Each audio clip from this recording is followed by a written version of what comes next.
आज की इस विचार गोष्ठी में उपस्थित सभी जयपुर के सम्माननीय नागरिक बंधुओं, मंच पर बैठे हुए आदरणीय श्री धूत जी, रोटरी क्लब के पूर्व प्रांतपाल महोदय, मैं आपके सामने भारत देश की आज की एक बहुत गंभीर विषय पर वार्ता करने की तैयारी में हूँ।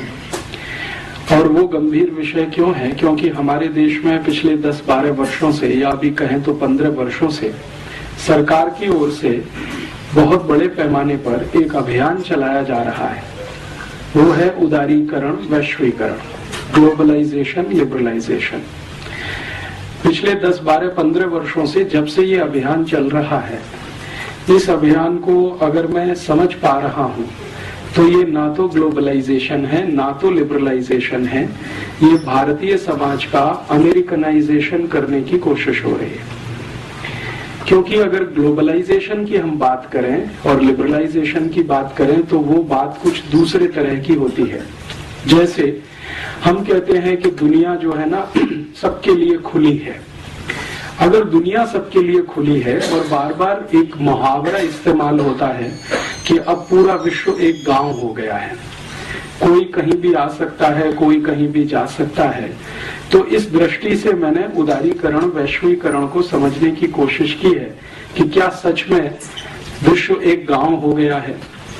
तो मेरे मन में जो प्रश्न आता है वो और जो हो रहा है वो दोनों को जब मैं देखने की कोशिश करता हूं तो पता चलता है कि ऐसा तो कुछ भी नहीं हो रहा है। अगर हम ग्लोबलाइजेशन का सही अर्थ माने तो भारतीय मान्यता में और भारत की संस्कृति में, सभ्यता में वसुधैव कुटुंबकम कहा गया है कि सारी वसुधा, पूरी पृथ्वी हमारा एक परिवार है, कुटुंब है, जिसमें हर कोई स्वतंत्र है अपनी इच्छा से दूसरों की सीमाओं का सम्मान करते हुए कुछ करने के लिए। हमारी तो भारत की मान्यता कुछ इस तरह की है। लेकिन क्या दुनिया में वैश्वीकरण और उदारीकरण के नाम पर जो हो रहा है वो वैसा ही है? तो देखने में आता है कि हो ये रहा है कि अमेरिका और यूरोप की तरफ से दुनिया के गरीब देशों को जबरदस्ती दबाकर एक तरफा उनको अमेरिका और यूरोप की वस्तुओं का, सेवाओं का बाजार बनाने की तैयारी और कोशिश हो रही है। जब हम सही वैश्वीकरण की बात करते हैं तो उसका मतलब यह है कि जिसके पास जो कुछ है, कहते हैं ना कि दुनिया में अभी भारत में हमारे वर्तमान प्रधानमंत्री डॉक्टर मनमोहन सिंह इस वैश्वीकरण, उदारीकरण के बहुत बड़े पैरोकार हैं और बहुत बड़े समर्थक हैं। वो हमेशा एक तर्क देते हैं कि दुनिया में सभी लोगों को सस्ती और अच्छी वस्तुओं का खरीदने का और उपभोग करने का अधिकार है। तो ठीक है, किसी देश के पास बहुत अधिक मात्रा में सस्ती और अच्छी वस्तुएं हैं तो वो दूसरे देश में जाकर उनको बेचे।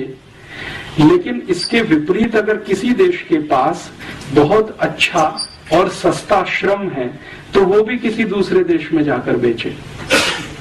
एक तरफ वस्तुएं हैं, एक तरफ श्रम है और एक तरफ पूंजी है।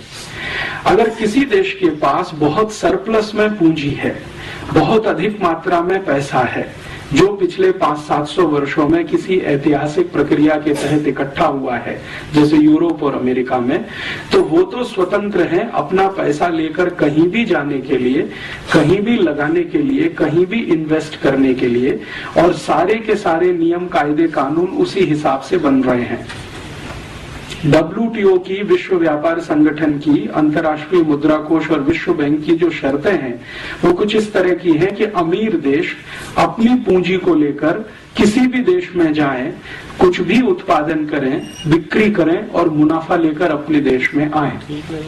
तो जब भी उनसे ये बात होती है कि भाई आप अपनी पूंजी लेकर दुनिया के अगर किसी भी देश में जा सकते हैं, तो जिन देशों के पास पूंजी नहीं है उनके पास दूसरी कोई चीज है तो वो उसे लेकर दूसरे किसी भी देश में जाने की उनको छूट होनी चाहिए।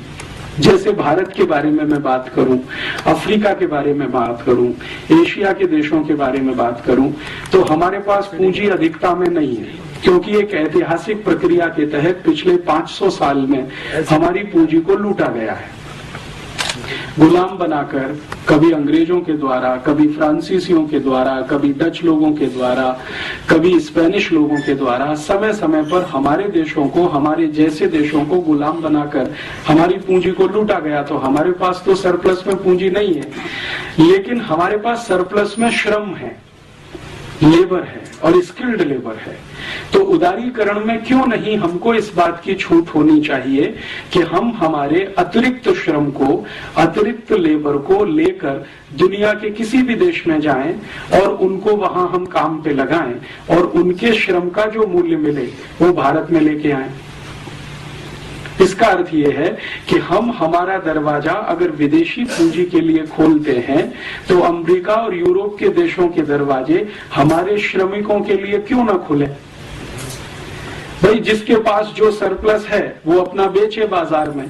तो यूरोप और अमेरिका के पास वस्तुओं की अधिकता है और पूंजी की अधिकता है, क्योंकि वो मास प्रोडक्शन वाले लोग हैं। तो अपनी वस्तु और पूंजी को लेकर अगर वो हमारे यहाँ आना चाहते हैं तो हमारे पास श्रम की अधिकता है क्योंकि जनसंख्या बहुत है। चीन के पास श्रम की अधिकता है क्योंकि जनसंख्या बहुत है। तो हमारे मजदूरों को उन देशों में जाने की खुली छूट होनी चाहिए। अर्थात किसी भी देश में भारत के मजदूरों को जाने के लिए वीजा एप्लीकेशन क्यों होना चाहिए ग्लोबलाइजेशन में। जब उनकी पूंजी हमारे देश में आती है और बिना किसी रोक टोक के आती है तो हमारे श्रम को उनके देश में जाने के लिए रुकावट क्यों होनी चाहिए। अमेरिका और अमेरिका समर्थक देशों में वीजा के लिए रुकावट क्यों होनी चाहिए। भारत के नागरिकों को दूसरे देशों में जाने के लिए वीजा की आवश्यकता क्यों होनी चाहिए, क्योंकि हमारे पास श्रम है, उनके पास पूंजी है। दुनिया में दो ही चीजें होती हैं जो उत्पादन में मदद करती हैं, या तो पूंजी मदद करती है या श्रम मदद करता है। और पूंजी अकेले तो कुछ नहीं करती बिना श्रम के, बिना लेबर के पूंजी तो कुछ नहीं कर सकती, क्योंकि वो तो अपने आप में मृत वस्तु है, उसमें तो जान नहीं है, जीवित नहीं है। तो हमारे पास जो जीवित है वो हमारा श्रम है। तो हम हमारे नागरिकों को श्रमिक बनाकर करोड़ों की संख्या में अमेरिका क्यों न भेज दें। मान लीजिए हमारे 20 करोड़ श्रमिक हैं, अमेरिका उनको ले ले। हमारे पास 50 करोड़ श्रमिक हैं, यूरोप के देश उनको ले लें। तब हम उनके देश की पूंजी ले लें तो बात बराबर बैठती है और तब हम उसको ग्लोबलाइजेशन कह सकते हैं कि भाई तुम्हारे पास कुछ अधिक है तो तुम दे रहे हो, हमारे पास कुछ अधिक है तो हम दे रहे हैं तुमको। ये लेन देन अगर बराबर के स्तर पर होता है तब तो कुछ ठीक बैठता है और उसको हम ग्लोबलाइजेशन कह सकते हैं। लेकिन अभी क्या हो रहा है, वास्तविकता ये है कि हमारे श्रमिक अमेरिका ना जा सकें, यूरोप के देशों में ना जा सकें, उसके लिए इतने कठोर वीजा के नियम बनाए गए हैं कि आप आसानी से वीजा ले न सकें। भारत में हर साल 50 लाख से ज्यादा नागरिक अमेरिका के वीजा के लिए एप्लीकेशन देते हैं और उनमें से 45 लाख को एक ही बार में रिजेक्ट कर दिया जाता है। 5 लाख में से सिलेक्शन किया जाता है और उसमें से मुश्किल से 1-8 लाख को या उससे भी कम 70-80 हजार को वीजा दिया जाता है। तो हमारे यहाँ से नागरिक उनके यहाँ नहीं जा सकते, लेकिन उनके यहाँ से पैसा हमारे यहाँ आ सकता है। अच्छा, जब इन देशों के साथ इस तरह की बात होती है तो वो एक तर्क देते हैं। तो ये कहते हैं कि अगर हम भारत और भारत जैसे विकासशील देशों के श्रमिकों के लिए अपने दरवाजे खोल दें तो हमारे देश में तो ओवर पॉपुलेशन हो जाएगा। लेकिन उनकी ये बात सच नहीं है, ये बहुत बड़ा झूठ है, क्योंकि वो देश बहुत कम पॉपुलेशन वाले हैं पहले से ही। तो इसलिए ओवर पॉपुलेशन होने का कोई कारण वहां दिखाई नहीं देता। मैं आपको एक तुलनात्मक तरीके से समझाता हूँ। भारत में 110 करोड़ लोग रहते हैं लगभग इस समय, और हमारा जो कुल क्षेत्रफल है उससे 2 गुना ज्यादा क्षेत्रफल अमेरिका के पास है। अमेरिका का क्षेत्रफल पूरे देश का हमारे भारत से लगभग 2 गुना ज्यादा है और अमेरिका में मात्र 30 करोड़ लोग रहते हैं। इसका मतलब यह है कि अमेरिका में अभी भी 30 करोड़ लोग और रह सकें, इसकी गुंजाइश है। तो क्यों नहीं अमेरिका की सरकार अपने सारे दरवाजे खोलकर दुनिया के देशों से कहती है कि तुम हमारी पूंजी लो और अपने श्रमिक हमें दो। तो भारत से 30 करोड़ श्रमिक हम अमेरिका भेज दें, हम भी थोड़े बैलेंस हो जाएं, वो भी थोड़े बैलेंस हो जाएं। लेकिन अमेरिका 30 करोड़ तो छोड़ दो, 3000 लेने को तैयार नहीं। अमेरिका से भी ज्यादा क्षेत्रफल कनाडा देश का है। कनाडा का क्षेत्रफल तो अमेरिका से भी ज्यादा है। भारत से तो लगभग 3 गुने से ज्यादा है कनाडा, और आबादी उनकी बहुत कम है। आप जानते हैं कि कनाडा की कुल आबादी 3 करोड़ से भी कम है। तो 3 करोड़ की आबादी है और भारत से 3 गुना क्षेत्रफल है। हम भारत के 110 करोड़ लोग जितने क्षेत्रफल में रहते हैं, कनाडा में 330 करोड़ लोग रह सकते हैं। तो क्यों नहीं कनाडा की सरकार अपने सारे दरवाजे खोलकर भारत और भारत जैसे श्रमिकों को क्यों नहीं आमंत्रित करती। कनाडा के आगे चले, ऑस्ट्रेलिया की बात करें। ऑस्ट्रेलिया का क्षेत्रफल भी भारत से 2.5 गुना ज्यादा है और ऑस्ट्रेलिया की कुल आबादी मात्र 2 करोड़ है और हमारी कुल आबादी 110 करोड़ है।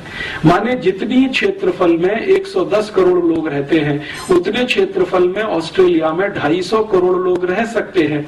तो ऑस्ट्रेलिया की सरकार अपने दरवाजे क्यों नहीं खोलती भारत के सभी श्रमिकों के लिए कि आप आओ, हमारे यहाँ बस जाओ, क्योंकि हमारे पास बहुत बड़ा क्षेत्रफल है, संसाधन भी बहुत है।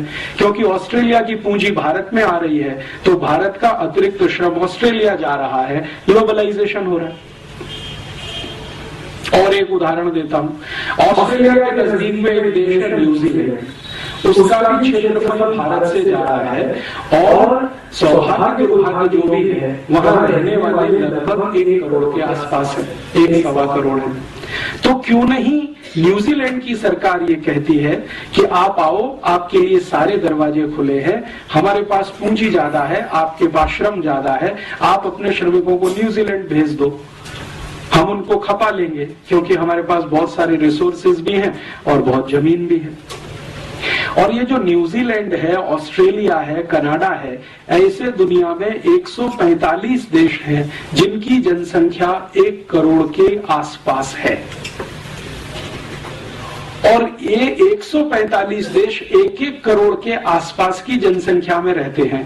और भारत और चीन जैसे जो देश, 2 देश जहां की कुल जनसंख्या लगभग 250 करोड़ के आसपास है, वो इनसे कम क्षेत्रफल में रहते हैं। तो चीन और भारत के पास श्रम बहुत है, एशिया के पास श्रम बहुत है। तो एशिया के श्रमिकों के लिए यूरोप और अमेरिका के दरवाजे खुले, तो हम उनकी पूंजी के लिए अपना दरवाजा खोलें, तब तो बात बनती है ग्लोबलाइजेशन, उदारीकरण, वैश्वीकरण, जिसको हम ईमानदारी से कहें। लेकिन अभी क्या हो रहा है? अभी ऐसा नहीं हो रहा है। अभी जो हो रहा है पिछले 12-15 वर्षों से वो ये कि भारत के श्रमिक और चीन के श्रमिक, बांग्लादेश के श्रमिक या पाकिस्तान के श्रमिक यूरोप के देशों में घुस नहीं सकते।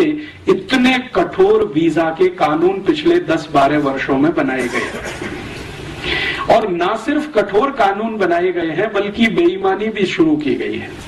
बेईमानी क्या शुरू की गई है? मैंने आपसे कहा कि 50 लाख हिंदुस्तानी हर साल अमेरिका के लिए वीजा एप्लीकेशन देते हैं, उनमें से 45 लाख को तो रिजेक्ट कर दिया जाता है।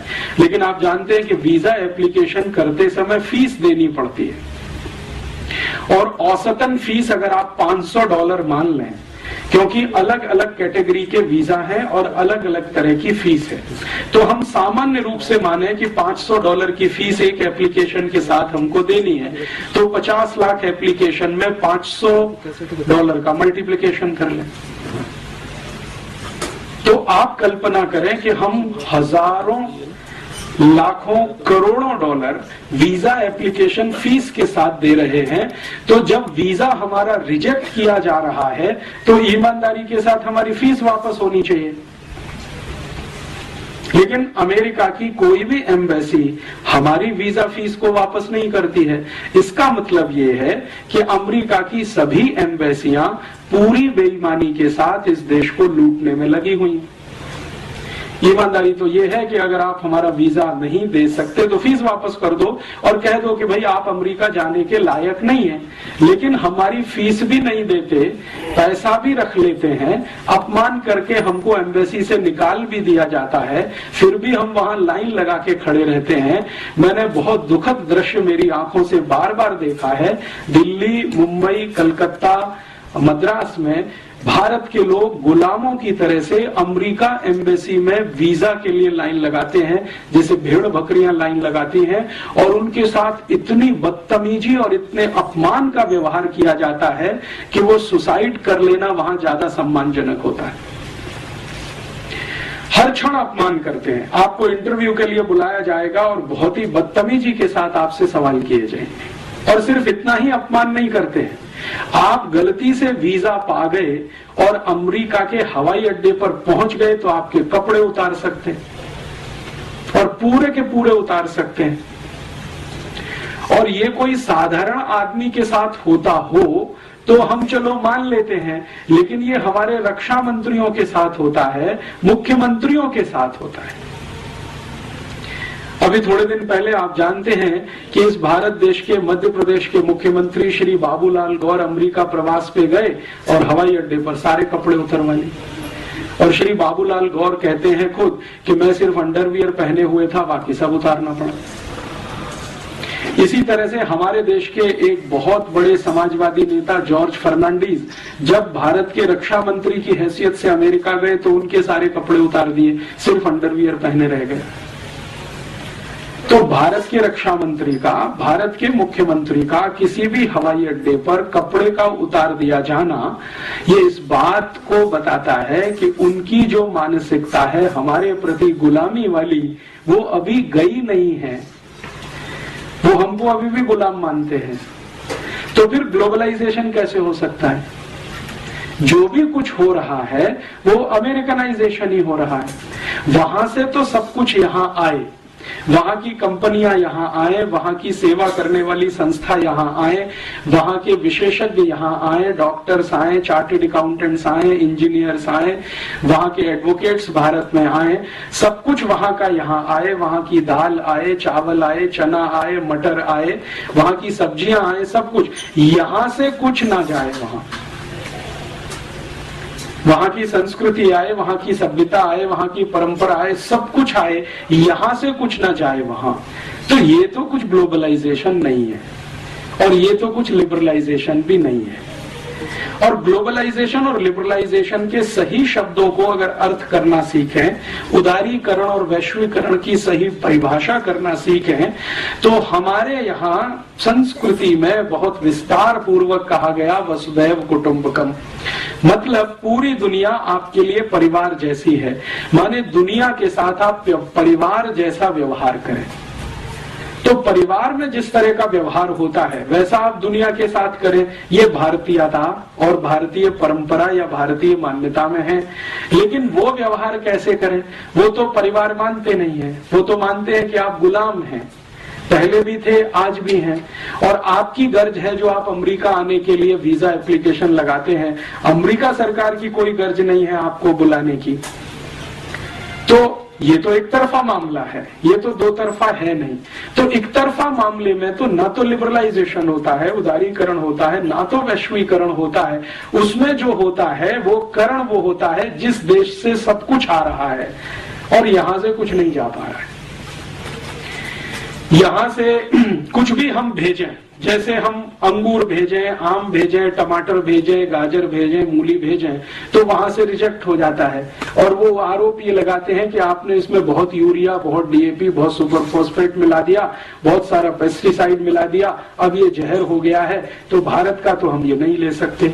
लेकिन वहां का कोई भी जहर यहाँ बिक सकता है। पेप्सी कोला बिक सकता है, कोका कोला बिक सकता है, पिज्जा बिक सकता है, बर्गर बिक सकता है, हॉट डॉग, कोल्ड डॉग बिक सकता है। हमारे देश की कई वैज्ञानिक संस्थाओं ने पेप्सी कोक को जहर घोषित किया है, फिर भी बिक सकता है। तो वहां का कुछ भी बिके, यहाँ का अंगूर भी अमेरिका में ना बिक सके, आम भी ना बिक सके, गाजर, टमाटर, मूली भी ना बिक सके। तो ये सारा मामला जो है ना तो वैश्वीकरण का है, ना उदारीकरण का है, ये सारा अमरीकीकरण का है। और इस अमरीकीकरण को हमारे देश के वर्तमान प्रधानमंत्री ने और हमारे देश के वर्तमान वित्त मंत्री ने, दोनों ने अलग अलग समय पर बिल्कुल ठप्पा लगा के सिद्ध कर दिया कि हम जो कर रहे हैं वो वास्तव में भारत का गुलामीकरण ही है। मैं आपको इसका एक ठोस उदाहरण देता हूं। हमारे वर्तमान प्रधानमंत्री डॉक्टर मनमोहन सिंह 8 जुलाई 2005 को लंदन गए। लंदन में एक बड़ी विश्वविद्यालय है, उसको ऑक्सफोर्ड कहते हैं। हमारे वर्तमान प्रधानमंत्री ऑक्सफोर्ड में पढ़े हैं, ऐसा वो बड़े गर्व से कहते हैं। ठीक है, अब वो जो ऑक्सफोर्ड ने उनको एक डॉक्टरेट का डिग्री दिया, एक तो वो पहले ले चुके हैं पीएचडी करते हुए, अभी एक दूसरा डॉक्टरेट उनको दिया ऑक्सफोर्ड विश्वविद्यालय ने सम्मान के रूप में। तो उस डिग्री को लेने के लिए वो गए और वहां जो कार्यक्रम था ऑक्सफोर्ड यूनिवर्सिटी में, उसमें उनके साथ मंच पर ब्रिटेन की महारानी भी थी, ब्रिटेन के प्रधानमंत्री भी थे टॉनी ब्लेयर, और ब्रिटेन की सरकार के कुछ महत्वपूर्ण अधिकारी भी थे। महारानी का, जैसा आप जानते हैं, ब्रिटेन में आज भी राजा के जैसा ही रुतबा है। उनका जो कुर्सी होता है वो सबसे ऊंचा बनाया जाता है, बाकी सबका कुर्सी उससे नीचा रहता है। तो मनमोहन सिंह और टॉनी ब्लेयर का कुर्सी नीचा था, रानी का कुर्सी ऊंचा था, तो थोड़े ऊंचाई के पोडियम पर वो बैठी हुई थी, पेडेस्ट्रल पे। मनमोहन सिंह साहब ने 44 मिनट वहां भाषण दिया और उसकी रिकॉर्डिंग बीबीसी ने किया, और बीबीसी ने ब्रिटेन में तो उसको डायरेक्ट टेलीकास्ट किया, लेकिन थोड़े दिन के बाद हिंदुस्तान में भी हमें वो देखने को मिल गया। 2-3 दिन के बाद उन्होंने यहां भी दिखा दिया। वो भाषण मैंने देखा तो मैं तो दंग रह गया। मनमोहन सिंह ने अपने 44 मिनट के पूरे भाषण में जो कुछ कहा वो किसी भी स्वाभिमानी भारतीय के लिए शर्म से डूब मरने जैसा है। उन्होंने कहा कि हम भारतवासियों से तो बहुत बड़ी गलती हो गई जो हमने अंग्रेजों को भगा दिया अपने देश में से। ये उनका ऑक्सफोर्ड यूनिवर्सिटी में भारत के प्रधानमंत्री के रूप में वक्तव्य है कि हमसे तो बहुत बड़ी गलती हो गई जो हमने अंग्रेजों को भगा दिया। तो क्यों हो गई ये गलती? तो वो कह रहे हैं कि अंग्रेजों की सभ्यता ने तो हमको बहुत कुछ सिखाया है, अंग्रेजों की संस्कृति से तो हमको बहुत कुछ सीखने को मिला है, अंग्रेजी शिक्षा से तो हमें बहुत कुछ लाभ हुआ है, अंग्रेजी विज्ञान और तकनीकी ने तो हमें बहुत ऊंचा उठाया है। हम तो भारतवासी अंग्रेजों के आने के पहले अंधकार युग में रहते थे, अंग्रेजों ने हमको प्रकाश में लाया। तो इसलिए अंग्रेजों की सभ्यता, उनकी संस्कृति, उनकी परंपरा, उनकी भाषा, उनका रहन सहन, और उसके भी आगे जाकर उन्होंने कहा कि अंग्रेजों की न्याय व्यवस्था न होती तो हमको तो मालूम नहीं था न्याय कैसा होता है। जो अंग्रेजों की अंग्रेजी नहीं होती तो हम तो दुनिया के ज्ञान से बिल्कुल वंचित थे, हमको तो ज्ञान भी नहीं होता। इतनी बातें 44 मिनट में वो बोल गए।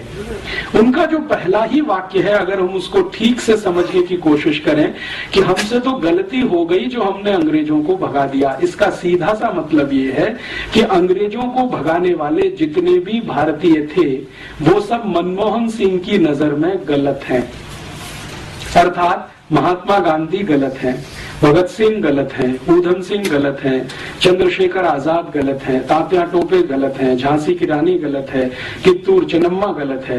भारत में 6,40,000 क्रांतिकारी थे जिन्होंने अंग्रेजों को भगाने के लिए अपना बलिदान किया।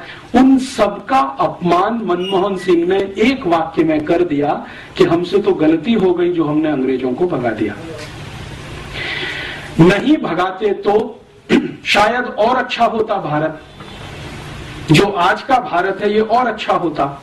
और अच्छा होता माने मनमोहन सिंह की नजरों में भारत और 1947 से 2005 तक अंग्रेजों का ही गुलाम रहता, हमारी नजरों में गुलाम रहता। मनमोहन सिंह की नजरों में विकास करता हुआ एक देश होता, क्योंकि विकास करना तो हमने अंग्रेजों से ही सीखा। ये मनमोहन सिंह की पक्की मान्यता है। ये उसको वो ऐतिहासिक संदर्भ में तो नहीं, लेकिन अर्थशास्त्र के रूप में वो सिद्ध करते हैं अपने सभी व्याख्यानों में, लिखते भी हैं, बोलते भी हैं, करते भी हैं।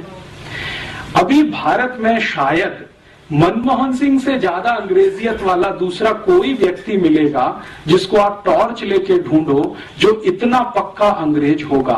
अंग्रेज भी सोचेंगे तो अपने पर शर्म करेंगे कि हमसे ज्यादा पक्का अंग्रेज तो ये है, जो भारत का प्रधानमंत्री रहते हुए ये सब करता है। अच्छा, 44 मिनट का भाषण बोल देने के बाद जब उनको डिग्री दी गई तो उसके एक कदम आगे जाकर उन्होंने क्या किया, मैंने आपको कहा ना कि विक्टोरिया जो उनकी रानी है वो बैठी हुई थी, उसका मंच थोड़ा ऊंचा था, तो मनमोहन सिंह उसके पास गए, लिटरली घुटनों के बल उसके सामने बैठे और वो कागज हाथ में लिए हुए। जैसे हम किसी भगवान के सामने घुटने में बैठकर वो जो प्रणाम करते हैं ना, मनमोहन सिंह ने ठीक उसी अदा में, स्टाइल में विक्टोरिया को प्रणाम किया, घुटनों पे बैठकर, आगे झुककर। इतनी गुलामी अभी तक भारत में है प्रधानमंत्री स्तर के नेता में। अगले दिन लंदन के बहुत सारे अखबारों में बहुत कुछ छपा और एक अखबार ने तो सीमा तोड़कर लिखा कि अभी हमें सोचना पड़ेगा कि भारत आजाद हो गया है हमारी गुलामी से। एक अखबार ने लिखा कि अगर मनमोहन सिंह एक व्यक्ति के रूप में इंग्लैंड आए, लंदन आए और उनको कोई डॉक्टरेट दी जाए और उसको वो स्वीकार करें और रानी के चरणों में बैठकर प्रणाम करें तो वो सामान्य है, सामान्य व्यक्ति के रूप में।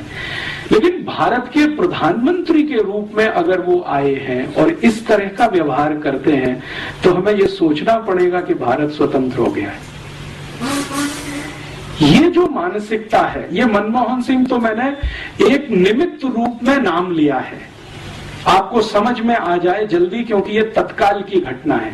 लेकिन ये घटना सिर्फ एक मनमोहन सिंह के साथ नहीं है, ये भारत के उन सभी नेताओं के साथ है जो पश्चिम को, विशेष रूप से यूरोप को अपना दिशा निर्देशक मानते हैं, निर्देशक मानते हैं और मानते हैं कि जो कुछ अच्छा होगा वो पश्चिम से ही होगा, यूरोप से ही होगा, अमेरिका से ही होगा। इस तरह की बात जो मनमोहन सिंह ने अभी की है, ये कोई असामान्य नहीं है भारत में, क्योंकि पिछले आजादी के लगभग 60 वर्षों में कई प्रधानमंत्रियों के मुंह से हमने इस तरह की बातें सुनी हैं। हमारे पहले प्रधानमंत्री पंडित जवाहरलाल नेहरू तो बार बार संसद में कह रहे हैं कि भारत को यूरोप जैसा बनाना है, उसके लिए जो करना पड़े हम करेंगे, बनाना है यूरोप के जैसा। और इसको उन्होंने 1953 में स्वीकार किया है। उनकी एक चिट्ठी है जो कनाडा के प्रधानमंत्री को उन्होंने लिखी है और उस पर उन्होंने स्पष्टता से कहा है कि मेरे और महात्मा गांधी के बहुत बड़े वैचारिक मतभेद हैं भारत के विकास को लेकर। गांधी जी चाहते रहे हैं कि भारत स्वदेशी और स्वावलंबन के रास्ते पर जाए, मैं चाहता हूं कि भारत यूरोप जैसा बने। इसमें हमारे उनके बहुत मतभेद हैं, वो कनाडा के प्रधानमंत्री को कह रहे हैं। और इतना ही नहीं, आगे पत्र में तो वो वहां तक कह गए हैं कि मुझे ऐसा लगता है कि महात्मा गांधी का दिमाग खराब हो गया। ये शब्द हैं जो पंडित नेहरू ने लिखे हैं गांधी जी के प्रति। और पत्र की अंतिम वाक्य तो उनकी इतनी खराब है, वो कहते हैं कि ये खूसट बुढ़ा, जो शब्द इस्तेमाल किया है, ये खूसट बुढ़ा जितनी जल्दी चला गया हमारे लिए उतना अच्छा। माने नेहरू जी को इस बात का कोई गम नहीं है कि गांधी जी जल्दी चले गए, 1948 में ही मर गए। वो पत्र की फोटोकॉपी मैंने बहुत संभाल के रखी हुई है। कनाडा के प्रधानमंत्री को भारत के प्रधानमंत्री द्वारा लिखा गया पत्र 1953 में 22 जुलाई की तारीख है। कनाडा के प्रधानमंत्री ने गलती से कहें या जानबूझकर कहें, उस पत्र को अपनी ऑटोबायोग्राफी में अभी छाप दिया है और वो थोड़े दिन में भारत में किताब बन के आएगा तो उस पर बवाल होने वाला है और जवाब देना पड़ेगा। तो नेहरू जी खुद मानते हैं कि मेरे गांधी जी से मतभेद है विकास के सवाल पर। और बाद में नेहरू जी का जो भारत की संसद में अलग अलग समय पर दिए गए वक्तव्य हैं, जैसे उन्होंने एक बार बहुत लंबा भाषण दिया है भारत की संसद में गाय के वध को रोकने के प्रश्न पर, गोवध रोकने के प्रश्न पर। तब लंबे भाषण में उन्होंने कहा है कि आजादी के पूर्व मैंने कहा था कि गाय हत्या बंद होनी चाहिए, लेकिन जरूरी नहीं है कि आजादी के बाद वो हो ही जानी चाहिए। और वो कहते हैं कि मैं संसद के सभी सांसदों को विनम्रता पूर्वक अपील करता हूं कि ये गोवध को रोकने के लिए जो कानून बनने जा रहा है इसको वो पास ना होने दें। अगर ये पास हुआ तो मुझे इस्तीफा देना पड़ेगा। तो उनसे जब बात की जा रही है कि आपको क्या तकलीफ है भारत की गाय की रक्षा हो, इसमें आप क्यों परेशान हैं, तो नेहरू जी कहते हैं कि ये विश्व के लोग हंसेंगे हमारे ऊपर, दुनिया हंसेगी कि हम गाय बचाने में लगे हुए हैं। दुनिया हंसेगी माने यूरोप हंसेगा हमारे ऊपर कि हम गाय बचाने में लगे हुए, क्योंकि यूरोप में तो गाय को काट के ही खाया जाता है। दूध के लिए गाय को यूरोप में पाला नहीं जाता है। ये ठीक है कि वो दूध दे देती है तो वो बाई प्रोडक्ट है, लेकिन मुख्य तो गाय का मांस है। तो दुनिया के यूरोप और अमेरिका के लोग तो हंसेंगे और हमको तो यूरोप जैसा ही होना है, तो गोहत्या क्यों बंद होनी चाहिए भारत में। तो ये एक विचार है। ये मैंने तुलना इसलिए की है कि ये मनमोहन सिंह महोदय ने जो कुछ बोल दिया है वो कोई आश्चर्य की बात नहीं है, क्योंकि भारत में पिछले 60 साल से ये बोला जा रहा है। अगर नेहरू जी ये बोल सकते हैं तो मनमोहन सिंह के बोलने में क्या तकलीफ है। और आप कहेंगे जी ये नेहरू जी और मनमोहन सिंह तक सीमित है, तो ये ऐसा नहीं है। भारत में पिछले 60 वर्षों में जो प्रधानमंत्री हुए हैं उनमें से 2-3 को छोड़कर लगभग सभी इसी विचार के हैं, मानसिकता के हैं। और प्रधानमंत्री से भी ज्यादा पिछले 60 वर्षों में भारत की योजना बनाने वाले जो बड़े अर्थशास्त्री हुए हैं या योजना आयोग के अध्यक्ष उपाध्यक्ष रहे हैं, वो तो इससे भी ज्यादा बड़ी मानसिकता वाले हैं। जैसे वर्तमान में योजना आयोग के अध्यक्ष तो हमेशा प्रधानमंत्री होते हैं, लेकिन मुख्य काम उपाध्यक्ष करता है। तो मोंटेक सिंह अहलूवालिया इस समय उपाध्यक्ष हैं। वो कहते हैं कि नेहरू जी जितनी तीव्रता से भारत को यूरोप बना सकते थे, उससे ज्यादा मैं चाहता हूं कि और ज्यादा तेजी से भारत यूरोप बने। तो वर्तमान में भारत के योजना आयोग के उपाध्यक्ष हों या प्रधानमंत्री हों या प्रधानमंत्री के मंत्रिमंडल में चिदम्बरम जो वित्त मंत्री हैं, ये तो 1996 में जब लंदन थे 24 अक्टूबर को, तो इन्होंने इंग्लैंड की बहुत सारी कंपनियों के अधिकारियों के सामने कहा था, वो रिकॉर्ड पर है, कि हमने 400 साल पहले अंग्रेजों को बुलाया और ईस्ट इंडिया कंपनी के लिए दरवाजा खोला। तो अब फिर से हम दरवाजा खोलना चाहते हैं, आप आइए और भारत को लेके जाइए, हम प्लेट में रख के भेंट करते हैं आपको। तो इस तरह की जो मानसिकता है इसमें व्यक्ति महत्व का नहीं है, विचार महत्व का है। वो मनमोहन सिंह ये कहते हैं, चिदम्बरम ये कहते हैं, मोंटेक सिंह अहलूवालिया ये कहे, या कभी पंडित जवाहरलाल नेहरू ये कहें, या कभी कोई XYZ और कहे, व्यक्ति का महत्व इसमें नहीं है। विचार क्या है वो समझने की है। और विचार बहुत ताकत के साथ भारत के सत्ता वर्ग में ये बैठा हुआ है कि यूरोप जैसा ही होना अंतिम लक्ष्य है हमारा, अमेरिका जैसा ही होना अंतिम लक्ष्य है हमारा। मेरे मन में पिछले 10, 12, 15 वर्षों से ये विषय बहुत तेजी से घूमता रहा है कि अगर हमारी सत्ता व्यवस्था और प्रतिष्ठान के मन में ये पक्का बैठ गया है कि भारत को यूरोप और अमेरिका जैसा ही होना है, तो समझ लें कि यूरोप और अमेरिका क्या है। क्योंकि आप जब किसी के जैसा होना चाहते हैं और बिना समझ के होएंगे तो शायद इसमें कष्ट ज्यादा आएगा, समझ के साथ होएंगे तो शायद बेहतर हो जाएगा। तो मैंने सोचना शुरू किया कि जिस यूरोप और अमेरिका जैसा होना नेहरू जी चाहते रहे हैं, आज के मनमोहन सिंह चाहते हैं, मोंटेक सिंह अहलूवालिया चाहते हैं, या ऐसे और भी बहुत सारे राजनेता होंगे जो भारत की संसद में अलग अलग समय पर बोलते रहे हैं, अनेक दूसरी पार्टियों में हैं। बीजेपी में ऐसे कई नेता हैं जो भारत को अंग्रेज और यूरोप जैसा ही देखना चाहते हैं अपने तरीके से। कांग्रेस में ऐसे बहुत हैं और अब जनता दल में भी ऐसे बहुत हैं, समाजवादी पार्टी में भी बहुत हैं, और अब तो कम्युनिस्टों के बीच में भी एक ही लॉबी है, वो ये कहती है कि भारत को होना तो यूरोप और अमेरिका की ही तरह से है, लेकिन मार्क्सवाद के रास्ते पर, साम्यवाद के रास्ते पर होना तो आपको वैसा ही है, लेकिन मार्क्सिज्म से होकर, साम्यवाद से होकर आप वहां तक जाइए। और दूसरी जो लॉबी है वो ये कहती है कि कैपिटलिज्म के रास्ते से वहां तक जाइए। तो या तो आपको पूंजीवाद से होते हुए यूरोप और अमेरिका तक जाना है, या मार्क्सवाद से होते हुए यूरोप और अमेरिका तक जाना है। लक्ष्य वही है, रास्ते अलग अलग हैं। तो ऐसी परिस्थिति में मेरे मन में एक विचार आया कि ये गांधी जी क्या कहते हैं यूरोप और अमेरिका के बारे में, जिसको नेहरू जी खूसट बुड्ढा कहते हैं। गांधी जी के मन में क्या है? तो गांधी जी की लिखी हुई सबसे पहली एक किताब मैंने पढ़ी जो उन्होंने 1909 में लिखी थी, हिंद स्वराज।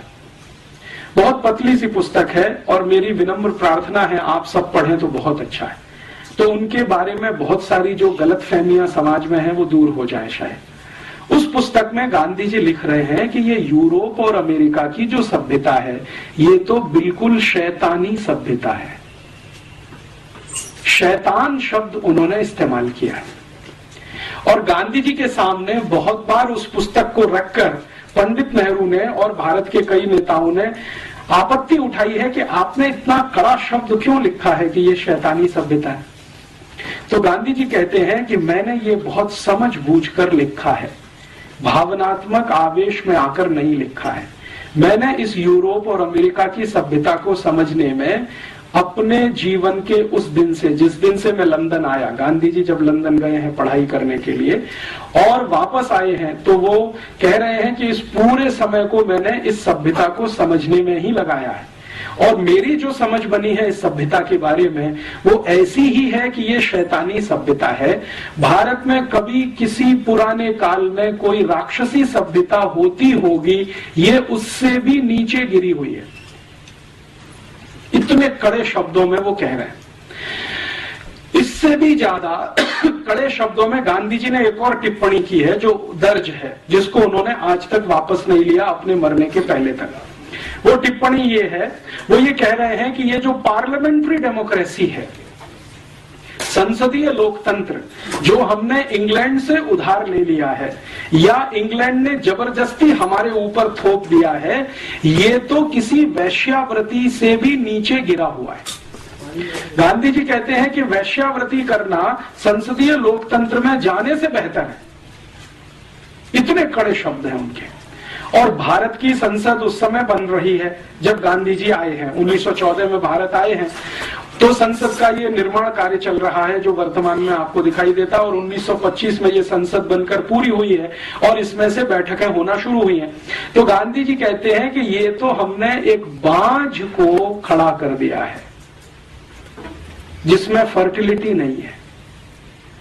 तो गांधी जी को कोई पूछ रहा है कि आप ऐसा क्यों बोल रहे हैं, तो उन्होंने कहा कि इस संसद में से जिसको हमने खड़ा कर दिया है ढांचा, भारत के लिए कुछ भी शुभ निकलेगा नहीं, इसमें से जो निकलेगा वो अशुभ ही होगा। और ये बात गांधी जी जो 1914-15 में कह गए हैं, सन 2005 में सिद्ध हो गई है। अब इसमें सिद्ध होने के लिए और बहुत प्रतीक्षा करने की जरूरत नहीं है कि इसमें से कुछ निकलेगा नहीं। प्रोस्टिट्यूशन बोल दिया संसदीय लोकतंत्र को और यूरोपियन अमेरिकन सिविलाइजेशन को बोल दिया कि ये शैतानी सभ्यता है। शैतान की सभ्यता, राक्षसों की सभ्यता भी इससे कुछ अच्छी हो सकती है, ये उससे भी गिरी हुई है। गांधी जी की यही एक पुस्तक पढ़कर मेरे मन में तीव्र जिज्ञासा पैदा हुई कि गांधी जी ने जिस यूरोपीय सभ्यता के बारे में ये शब्द इस्तेमाल किया और जिसको उन्होंने समझ लिया 14-15 साल में, इसको हम भी समझें। तो पहले मैं ढूंढता रहा कि गांधी जी ने यूरोपियन सभ्यता के बारे में कहां कहां क्या क्या लिखा है, लेकिन गांधी जी ने अपने एक पत्र में लिखा है। मीरा बहन जो गांधी जी की एक सहयोगी थी, मैडलिन स्लेड उनका मूल नाम था, आयरिश लेडी थी, गांधी जी के साथ आकर उन्होंने बहुत दिन काम किया, तो उनको बहुत सारे पत्र उन्होंने लिखे हैं। तो उसमें एक पत्र है जिसमें वो कहते हैं कि देखो, मुझे कभी समय मिला, फुर्सत हुई तो विस्तार के साथ में पश्चिमी सभ्यता के बारे में लिखूंगा, तुमको कोई आपत्ति तो नहीं होगी। तो मीरा बहन कह रही है कि बापू, उस सभ्यता से परेशान होकर तो मैं आपके पास आई हूं, मुझे क्या आपत्ति होगी, मुझे तो खुशी होगी कि भारत के लोग उसको खुलकर देख और समझ लेंगे जो अंधे होकर उसके पीछे भाग रहे हैं, जिसको छोड़कर मैं आपके पास आई हूं। लेकिन ये पत्र ही रह गया। गांधी जी को शायद समय नहीं मिला, फुर्सत नहीं मिली और वो लिख नहीं पाए।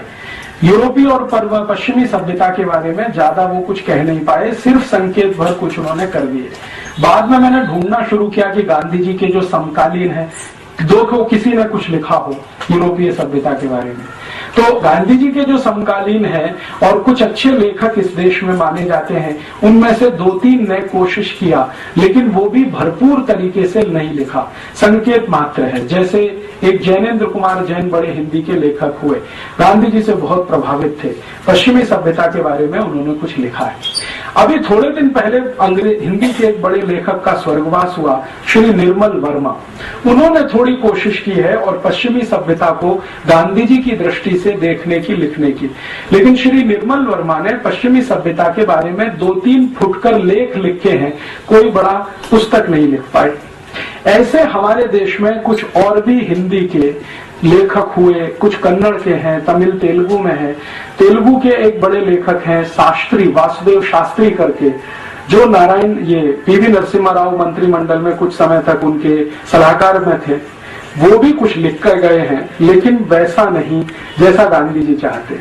मैंने बहुत ढूंढा भारत में, ज्यादा कुछ नहीं मिला। तो मैंने फिर सोचा कि अब कहां से लें। तो मेरे मन में आया कि जिन्होंने ये पश्चिम की सभ्यता बनाई है, उन्हीं से क्यों ना ले, डायरेक्ट उन्हीं से ले। भारत का कोई लेखक कुछ लिखता है उसके बारे में, उससे अच्छा ये है कि पश्चिम के लेखकों ने अपनी सभ्यता के बारे में जो लिखा है उसी को इकट्ठा करें।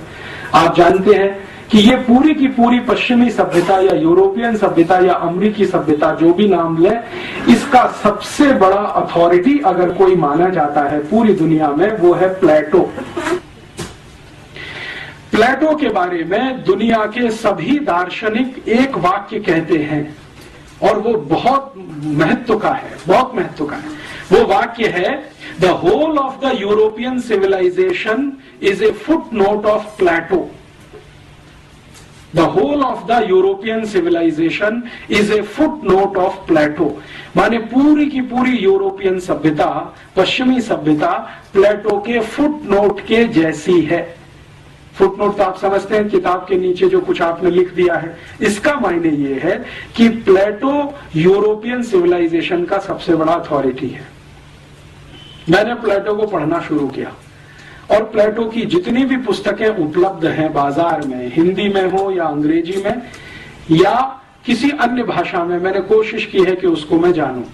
तो ज्यादातर अंग्रेजी में उपलब्ध है, मैंने वो सब पढ़ डाली। और प्लेटो की जो सबसे महान पुस्तक मानी जाती है रिपब्लिक, जिसके बारे में सारी दुनिया उसकी चर्चा करती है, उसको मैंने 8-10 बार पढ़ डाला। रिपब्लिक, प्लेटो खुद कहता है कि ये जो रिपब्लिक है वो मेरी सबसे अच्छी कृति है।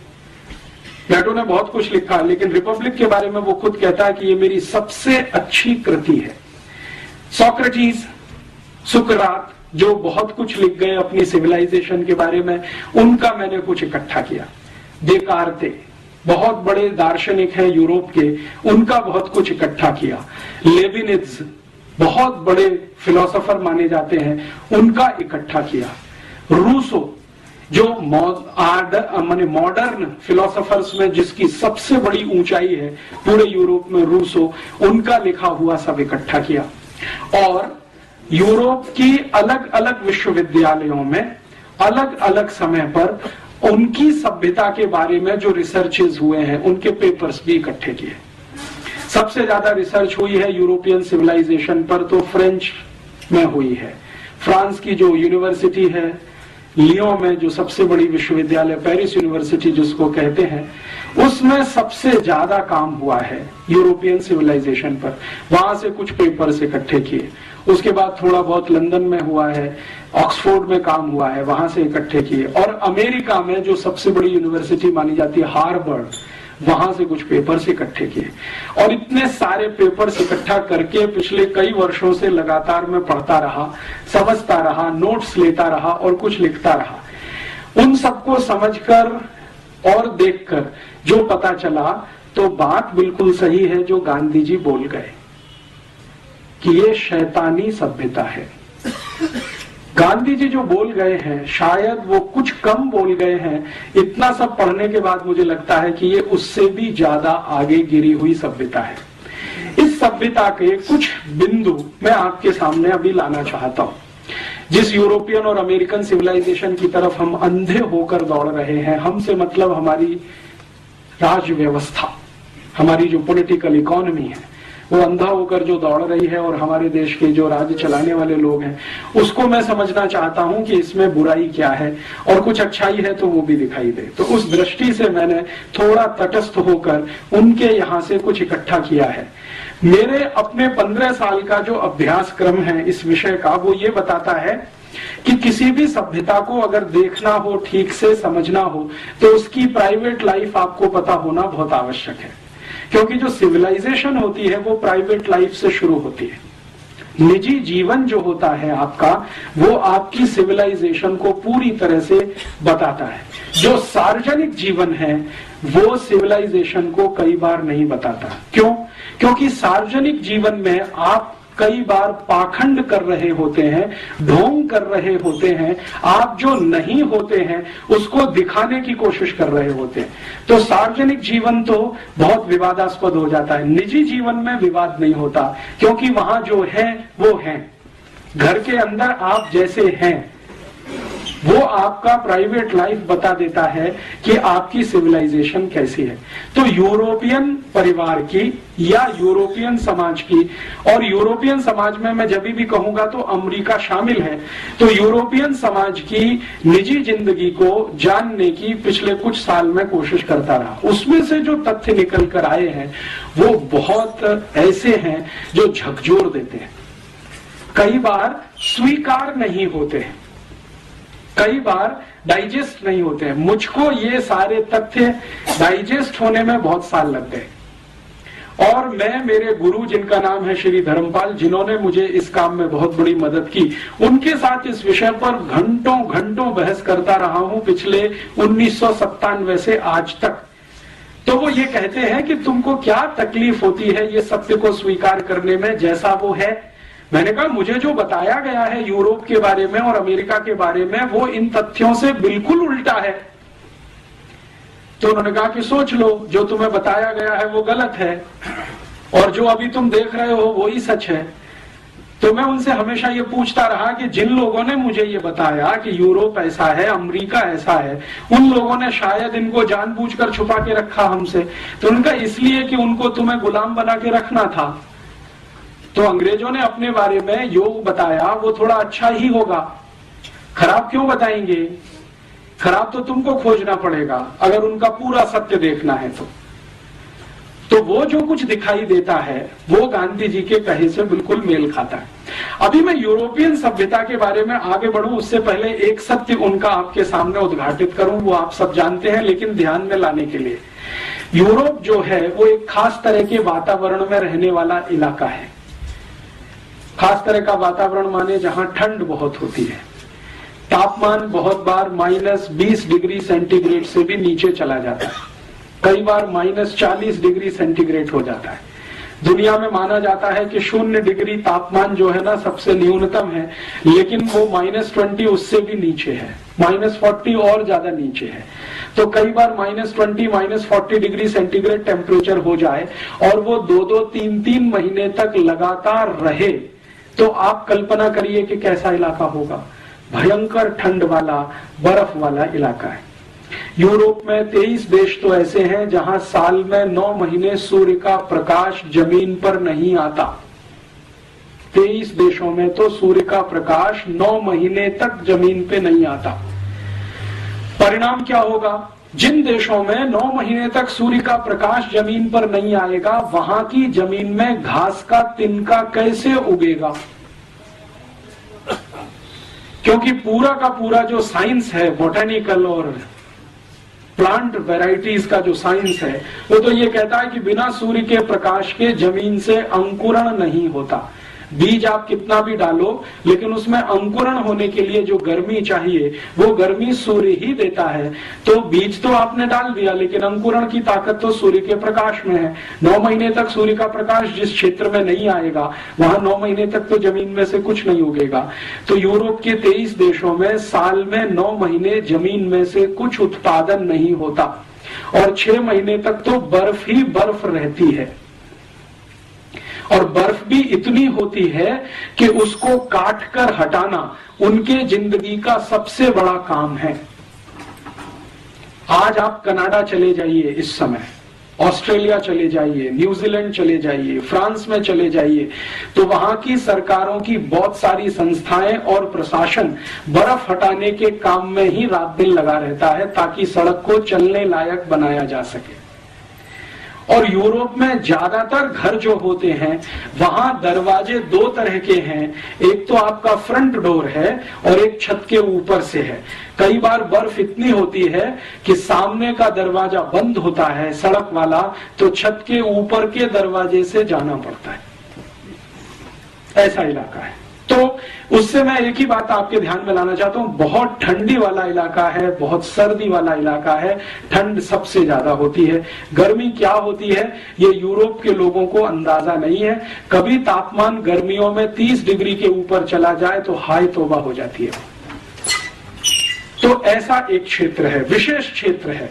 ये अच्छा है खराब है मैं नहीं कह रहा हूं, मैं सिर्फ एक बात कह रहा हूं कि वो एक विशेष क्षेत्र है जो बहुत ठंडी में रहता है। तो एक कल्पना मेरे मन में आती है जो सच दिखाई देती है। लगातार लोग अगर ऐसे इलाके में रहते हैं तो शायद वो भी बर्फ जैसे ही ठंडे होते हों।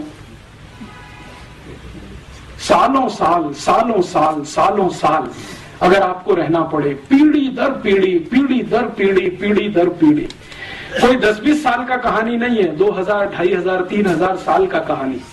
हर पीढ़ी को ऐसे ही वातावरण में अगर रहना पड़े तो शायद लोग भी वैसे होते हों।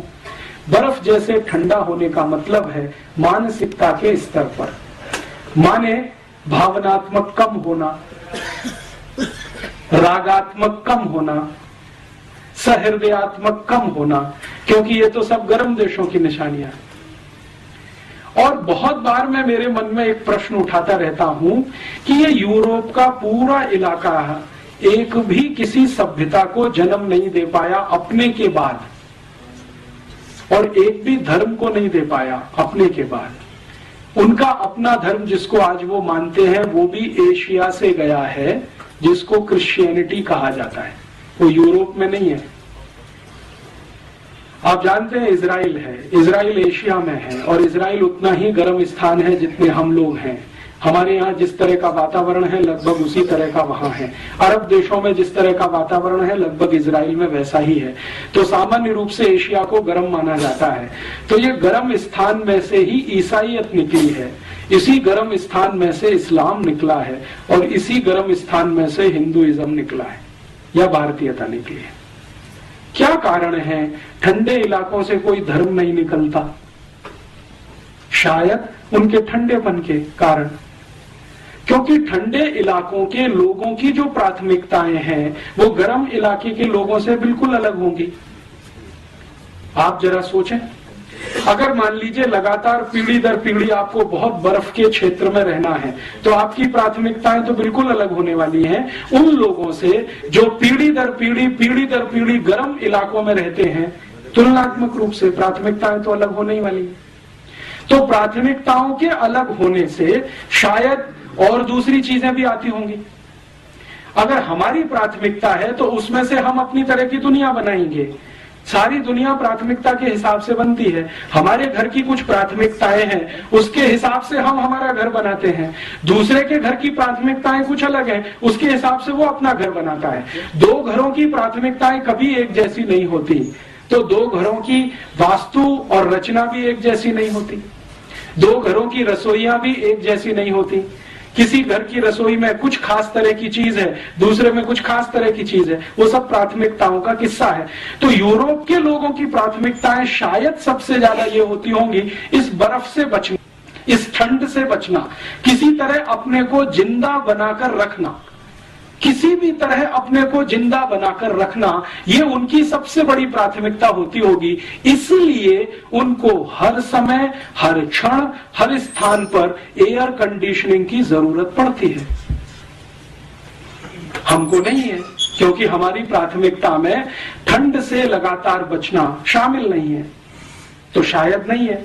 आप जानते हैं यूरोप के सभी मॉल्स, शॉपिंग कॉम्प्लेक्स, अमेरिका के सभी मॉल्स, शॉपिंग कॉम्प्लेक्स, उनकी पब्लिक बिल्डिंग्स, प्राइवेट बिल्डिंग, सभी सेंट्रली हीटेड और सेंट्रली कूल्ड होती हैं। अब इसको लेकर अगर हम कोई अपनी ओपिनियन बनाते हैं, साहब देखो ये कितने ऊंचे लोग हैं, कितने हमसे आगे लोग हैं, जो सब कुछ इन्होंने सेंट्रली कूल्ड और सेंट्रली हीटेड बना रखा है, तो ये हमारी मूर्खता है, उनकी नहीं है, क्योंकि वो उनकी प्राथमिकता का हिस्सा है। उनको जिंदा रखना है अपने आप को, तो गाड़ियों को भी ऐसा ही बनाना पड़ेगा, सेंट्रली कूल्ड और सेंट्रली हीटेड। कई बार हम यूरोप के अखबारों में पढ़ते हैं, अमेरिका के अखबारों में पढ़ते हैं, और इस तरह की बहुत खबरें आती हैं कि इतनी बर्फ गिरती है, गाड़ी चल नहीं सकती है, तो गाड़ी को अंदर से स्टार्ट करके हीट करके बैठना पड़ता है, घंटों घंटों तक इंतजार करने के लिए कि मौसम साफ हो तो हम 1 किलोमीटर आगे बढ़ें। अब हम इसको एक विशेषता के रूप में जब प्रचारित करना शुरू करें, अरे साहब यूरोप की तो सभी कारें सेंट्रली हीटेड होती हैं, तो वो हमारी मूर्खता है, उनकी वो विवशता है, उनके लिए वो आवश्यकता है, उनके लिए वो प्राथमिकता है, उनकी वो प्रायोरिटी है। अब अगर वही प्रायोरिटी को हम नकल करना शुरू करें, जिस इलाके में साल में 9 महीने क्या 12 महीने भयंकर सूर्य के दर्शन होते हों, गर्मी पड़ती हो, धूप मिलती हो, अगर हम भी वैसी नकल करने की कोशिश करेंगे तो वो हमारे ऊपर हंसेंगे ही, इससे ज्यादा कुछ नहीं करेंगे कि क्या मूर्ख लोग हैं। ये अपने हिंदुस्तान में भी वैसे ही कर लेना चाहते हैं जैसे हम हैं। हम तो मजबूरी में हैं क्योंकि हमारी व्यवस्था ऐसी है, ये तो शौक के साथ उस रास्ते पे जा रहे हैं। मैं कहना ये चाहता हूं कि शायद हिंदुस्तान की सभी गाड़ियों को सेंट्रली हीटेड और सेंट्रली कूल्ड करने की जरूरत नहीं है, क्योंकि मौसम ही हमारे यहाँ इस तरह का है। लेकिन अगर हम इसी तरह की गाड़ियां बनाते जाएं और अपने को अभ्यस्त करने की कोशिश करें, तो ये तो कुछ ऐसी ही कहानी है, बिना जाने समझे दूसरों की नकल करना, और उसको हम अपनी हीनता के साथ जोड़ें और उनकी ऊंचाई के साथ जोड़ना शुरू करें। देखो यूरोप अमेरिका वाले बहुत ऊंचे हैं, जो सेंट्रल एयर कंडीशन सिस्टम सब जगह बनाते हैं और सेंट्रली कार बनाते हैं एयर कंडीशन और हीट, और हम नहीं कर पाते हैं, तो हम पीछे हैं, वो हमसे आगे हैं। इस तरह का जब तुलना करना शुरू करते हैं तो ये सिवाय हास्यास्पद होने के और कुछ नहीं।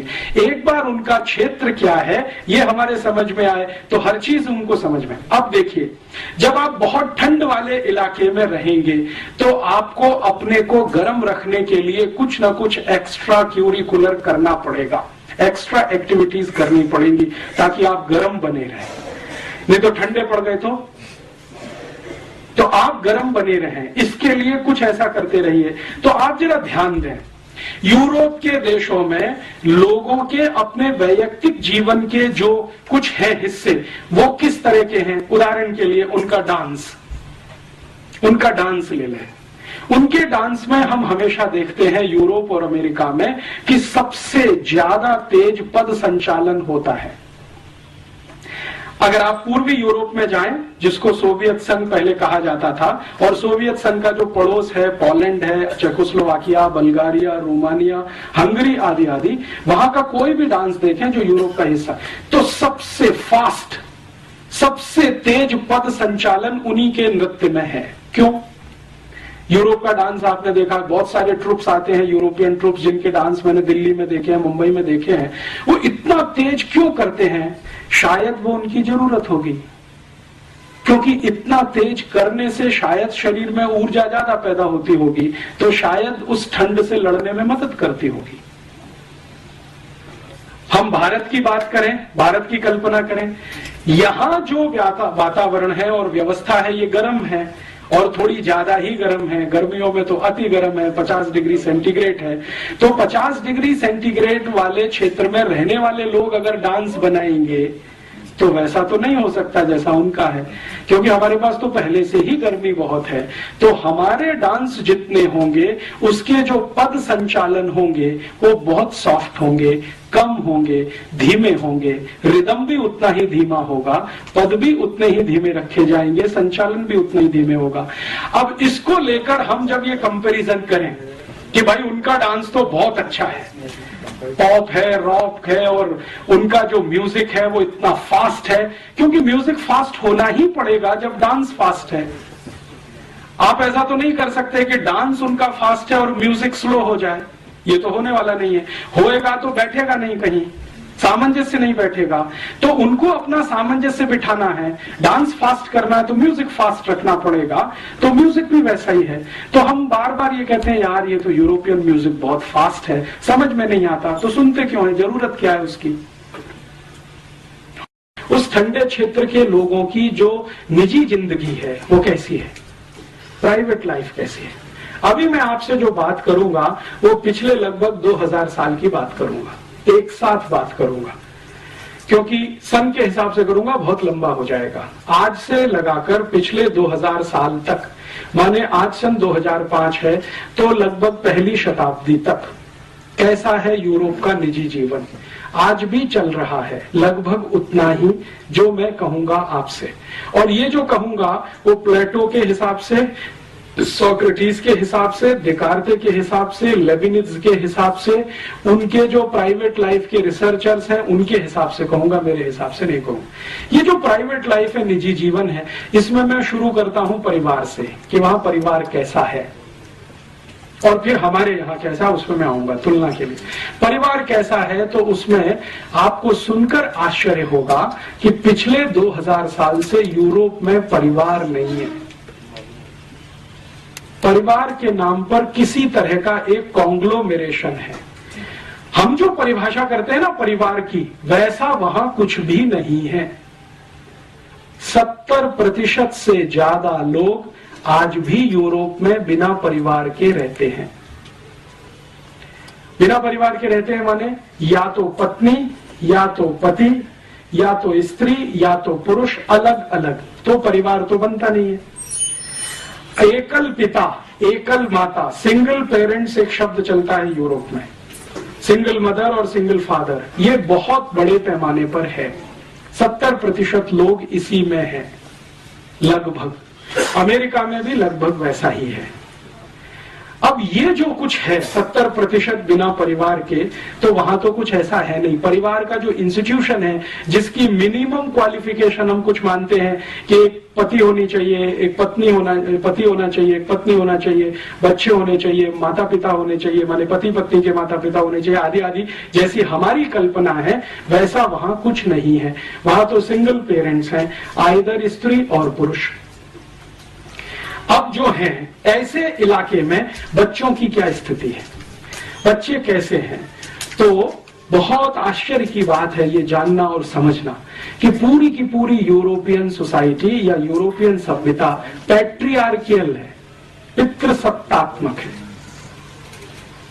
मातृ सत्तात्मक वहां कुछ भी नहीं है। जो कुछ भी है वो पिता के आसपास है, पिता के केंद्र में है। माता का कोई केंद्र पूरे यूरोप और अमेरिकी सभ्यता में नहीं है। प्लीज आप अगर चाहें तो इस हॉल से बाहर जाएं, प्लीज। मैं आप दोनों से कह रहा हूं, आपसे मैं दोनों से कह रहा हूं, आप चाहें तो इस हॉल के बाहर चले जाएं, क्योंकि मुझे बोलने में बहुत तकलीफ हो रही है और दूसरों को सुनने में तकलीफ हो रही है। कम से कम आप यहाँ अमेरिकी सभ्यता का ये लक्षण पेश न करें कि आप इंडिविजुअल हैं और हम सब एक समाज के हैं। हाँ, तो वो आप मेरे व्याख्यान की बात कहिए ना, ये तो जाने के कह रहे थे, तो आप जाने दीजिए ना उनको। आप जो है इतना डिस्टरबेंस कर रहे हैं, कोई तो इतना डिस्टरबेंस नहीं कर रहा है यहाँ पे। so hot in hot country. लेकिन आप जो है इतना ज्यादा क्यों मिसबिहेव कर रहे हैं? Don't be so hot in so hot country. आपका मिसबिहेवियर मुझे हॉट होने के लिए मजबूर कर रहा है। इतनी देर से मैं देख रहा हूँ कि आप दोनों अपनी गपशप कर रहे हैं, तो बाहर जाके करें। You are talking beside the topic. ये तो आप बाद में कह सकते हैं, ठीक है, लेकिन इस तरह से आप बाहर बैठकर बात करें, ये तो भारतीय सभ्यता के अनुकूल नहीं बैठता कहीं भी। जैसे भारतीय अनुकूलता they are tolerating. हाँ। तो अगर आपको नॉनसेंस लगता है तो यहाँ से जाइए, आप यहाँ क्यों बैठे हैं? Because I am also belong to this country. हाँ, तो शांति से सुनिए उसको। अगर सुनना है तो शांति से सुनिए, उत्तर देना है तो शांति से दीजिए। ये तो कोई तरीका नहीं है कि कोई बात कर रहा है और आप बीच बीच में अपनी बात करें, तो वो बाहर जाके कर सकते हैं। आप इस हॉल में 2 दरवाजे हैं। हाँ, Sorry, but talk to the topic. वो आपकी ओपिनियन हो सकती है, सबकी नहीं है वो। आपको रुचि नहीं है तो जाइए ना। आप बहस बहुत कर रहे हैं, डिस्टर्ब मत करिए। आप सबको डिस्टर्ब किए जा रहे हैं। आप क्या मतलब? चलिए सर, आप बोलिए। मैं उनकी जो प्राइवेट लाइफ में परिवार की बात कर रहा था। परिवार जैसा कुछ बन नहीं पाया है आज तक। सिंगलटन सब कुछ है, एक माता है, एक पिता है और उसके साथ बच्चे चाहे तो हैं, नहीं तो ऑर्फेनेज में है। ज्यादातर इस तरह की स्थिति है। तो परिवार की जैसी हमारी कल्पना है वैसा कुछ नहीं है। हम जब अपनी शब्दों को इस्तेमाल करते हैं तो कल्पना भी उसके साथ हमारी ही जुड़ती है। जैसे हम कहते हैं ना यूरोपियन परिवार, तो परिवार की हमारी परिभाषा वहां बैठती नहीं है। उनकी जो परिभाषा है उसमें वो एकल परिवार भी परिवार माना जाता है।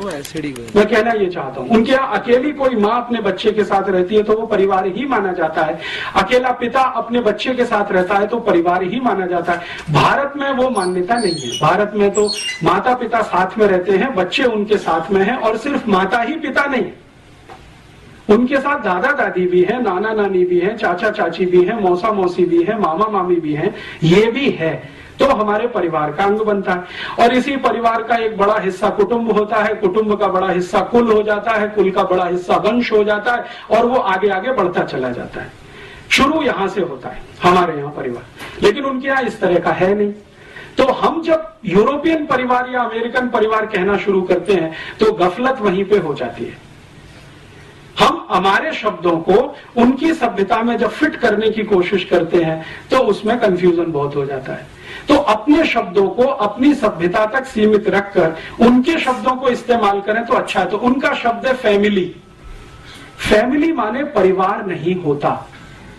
जो मैं ध्यान में लाना चाहता हूं वो ये, जब हम भाषांतर करते हैं तो बहुत बड़ा नुकसान करते हैं अपने साथ। जैसे भारत में हमने भाषांतर कर दिया, रिलीजन माने धर्म कर दिया। अब रिलीजन बिल्कुल अलग है।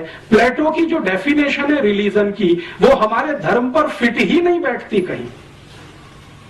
हम जब धर्म की बात करते हैं तो ये है कि जो धारण कर सके, धारण करने योग्य है, वो सब कुछ धर्म है। उनके यहाँ ये कहीं है ही नहीं, पूरी फिलॉसफी में नहीं है। धारण करने योग्य वहां कुछ है ही नहीं जिसे वो कहें। वो रिलीजन को क्या मानते हैं? आपने तिलक ऐसे लगाया, ऐसे लगाया, घंटा ऐसे बजाया, वैसे बजाया, अगरबत्ती लगाई कि मोमबत्ती जलाई, केक काटा के, ये उनके यहाँ सब कुछ रिलीजन में काम आता है कहने के लिए। हमारे यहाँ तो ये रिलीजन से बहुत दूर तक का इसका वास्ता नहीं है। इसको तो हम कर्मकांड के रूप में कहते हैं। धर्म तो बिल्कुल अलग है, कर्मकांड तो बिल्कुल अलग है। हम एक संप्रदाय वाले हैं तो हम एक तरह के कर्मकांड करेंगे, एक दूसरे संप्रदाय वाले दूसरे तरह का कर्मकांड करेंगे। दक्षिण में आप चले जाइए, कई लोग ऐसे हैं जो इस तरह से तिलक लगाते हैं, कई लोग ऐसे हैं जो इस तरह से तिलक लगाते हैं, लेकिन वो रिलीजन का हिस्सा नहीं है हमारे यहाँ, वो हमारे यहाँ कर्मकांड का हिस्सा है। तो उनके यहाँ का रिलीजन हमारे यहाँ का धर्म नहीं है, उनके यहाँ की फैमिली हमारे यहाँ का परिवार नहीं है। हमने क्या किया है, भाषा की सहूलियत के लिए भाषांतर के रूप में इन शब्दों को इस्तेमाल करना शुरू किया है और उससे बहुत कुछ गलतियां हम करते हैं और वो हमारी उन गलतियों पे हंसते हैं। हम जब फैमिली प्लानिंग की बात करते हैं ना, तो हमारे यहाँ तो फैमिली है नहीं, उसको प्लान क्या करें। उनके यहाँ फैमिली है तो उसको प्लान करना है। हमारे यहाँ तो परिवार है, उनके यहाँ तो परिवार नहीं है, फैमिली है। तो फैमिली प्लानिंग पूरा एक पॉलिसी के रूप में जब इस देश में चले तो हास्यास्पद ही दिखाई देता है। परिवार के बारे में बात करें तो कुछ समझ में आती है। तो कई बार क्या होता है कि शब्द उनके हम ले लें और अपने हिसाब से भाषांतर करके इस्तेमाल करें, वो तो उनके यहाँ फैमिली है, परिवार नहीं है। हमारे यहाँ परिवार है, उनके यहाँ नहीं है। तो अब दोनों अलग अलग हैं। और मैं जो कहना चाहता हूं, इसमें कोई ऊंचा नीचा की बात नहीं है। वो अलग है, हम अलग हैं। जैसे कई बार ये कहते हैं ना, यूरोप की सभ्यता में, भारत की सभ्यता में बहुत कुछ कॉमन है। ऐसा कुछ भी नहीं है जो कॉमन है। अगर कुछ है तो वो जबरदस्ती से किया हुआ है। जैसे वहां का पिज्जा आ गया, बर्गर आ गया और हमने खाना शुरू कर दिया तो कॉमन हो गया, या वहां से पेप्सी कोक आ गया, हमने पीना शुरू कर दिया तो कॉमन हो गया।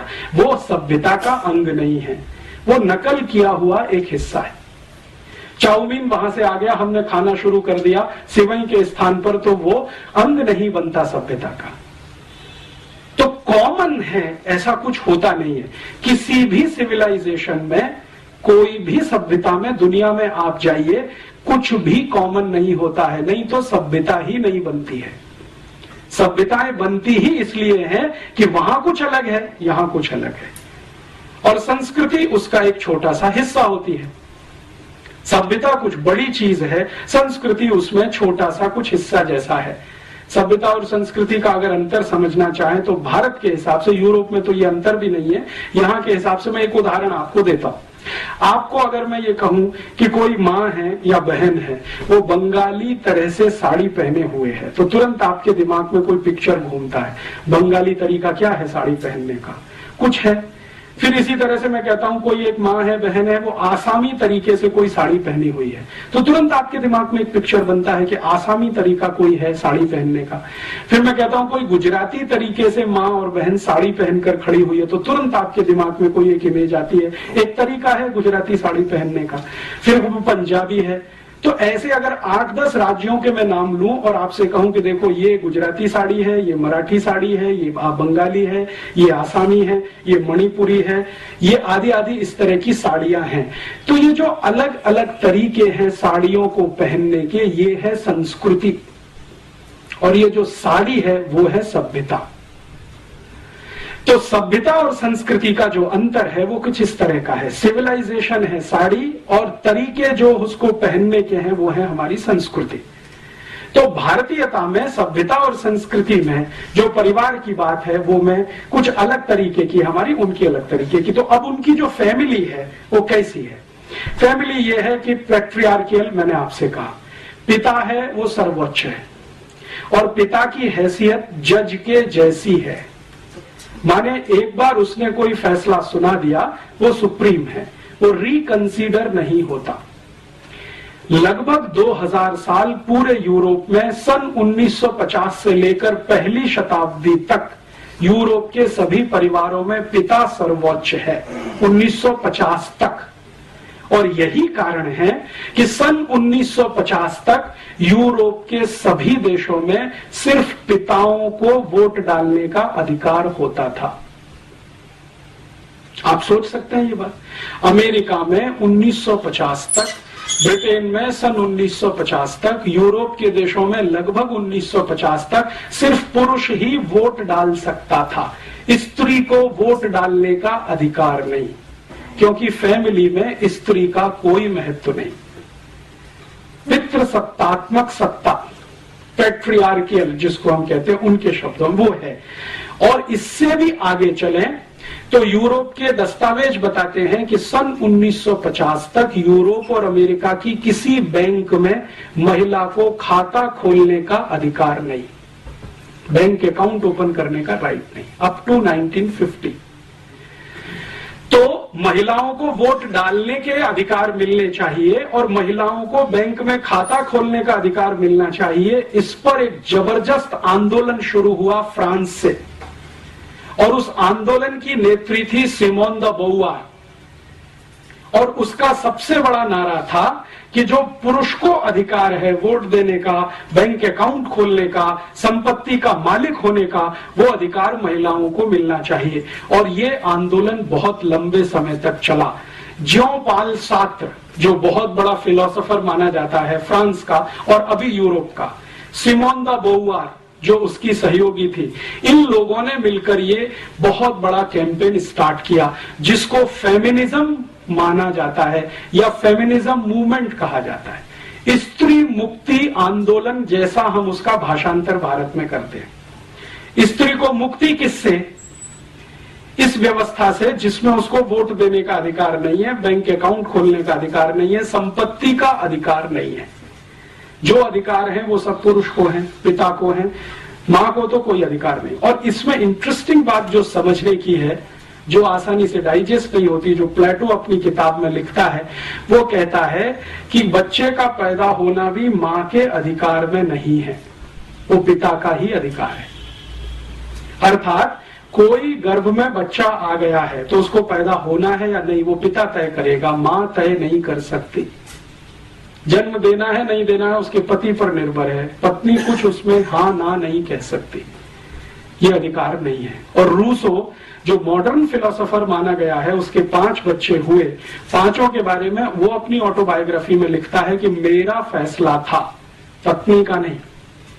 और फिर उसको कहा गया कि ये गलत है या सही है, तो उसने कहा 2000 साल की परंपरा है और मैंने उसको निभाया।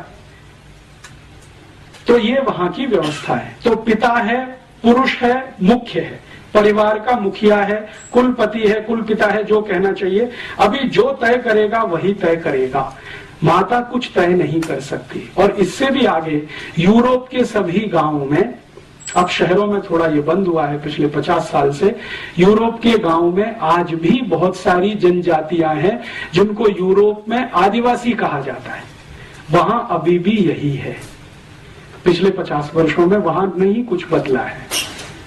इससे भी आगे एक बात जो मैं आपके ध्यान में लाना चाहता हूं कि बच्चा पैदा हुआ पिता की मर्जी से, मां ने सिर्फ गर्भ धारण किया, मर्जी पिता की है। अब उसको जिंदा रहना है या नहीं।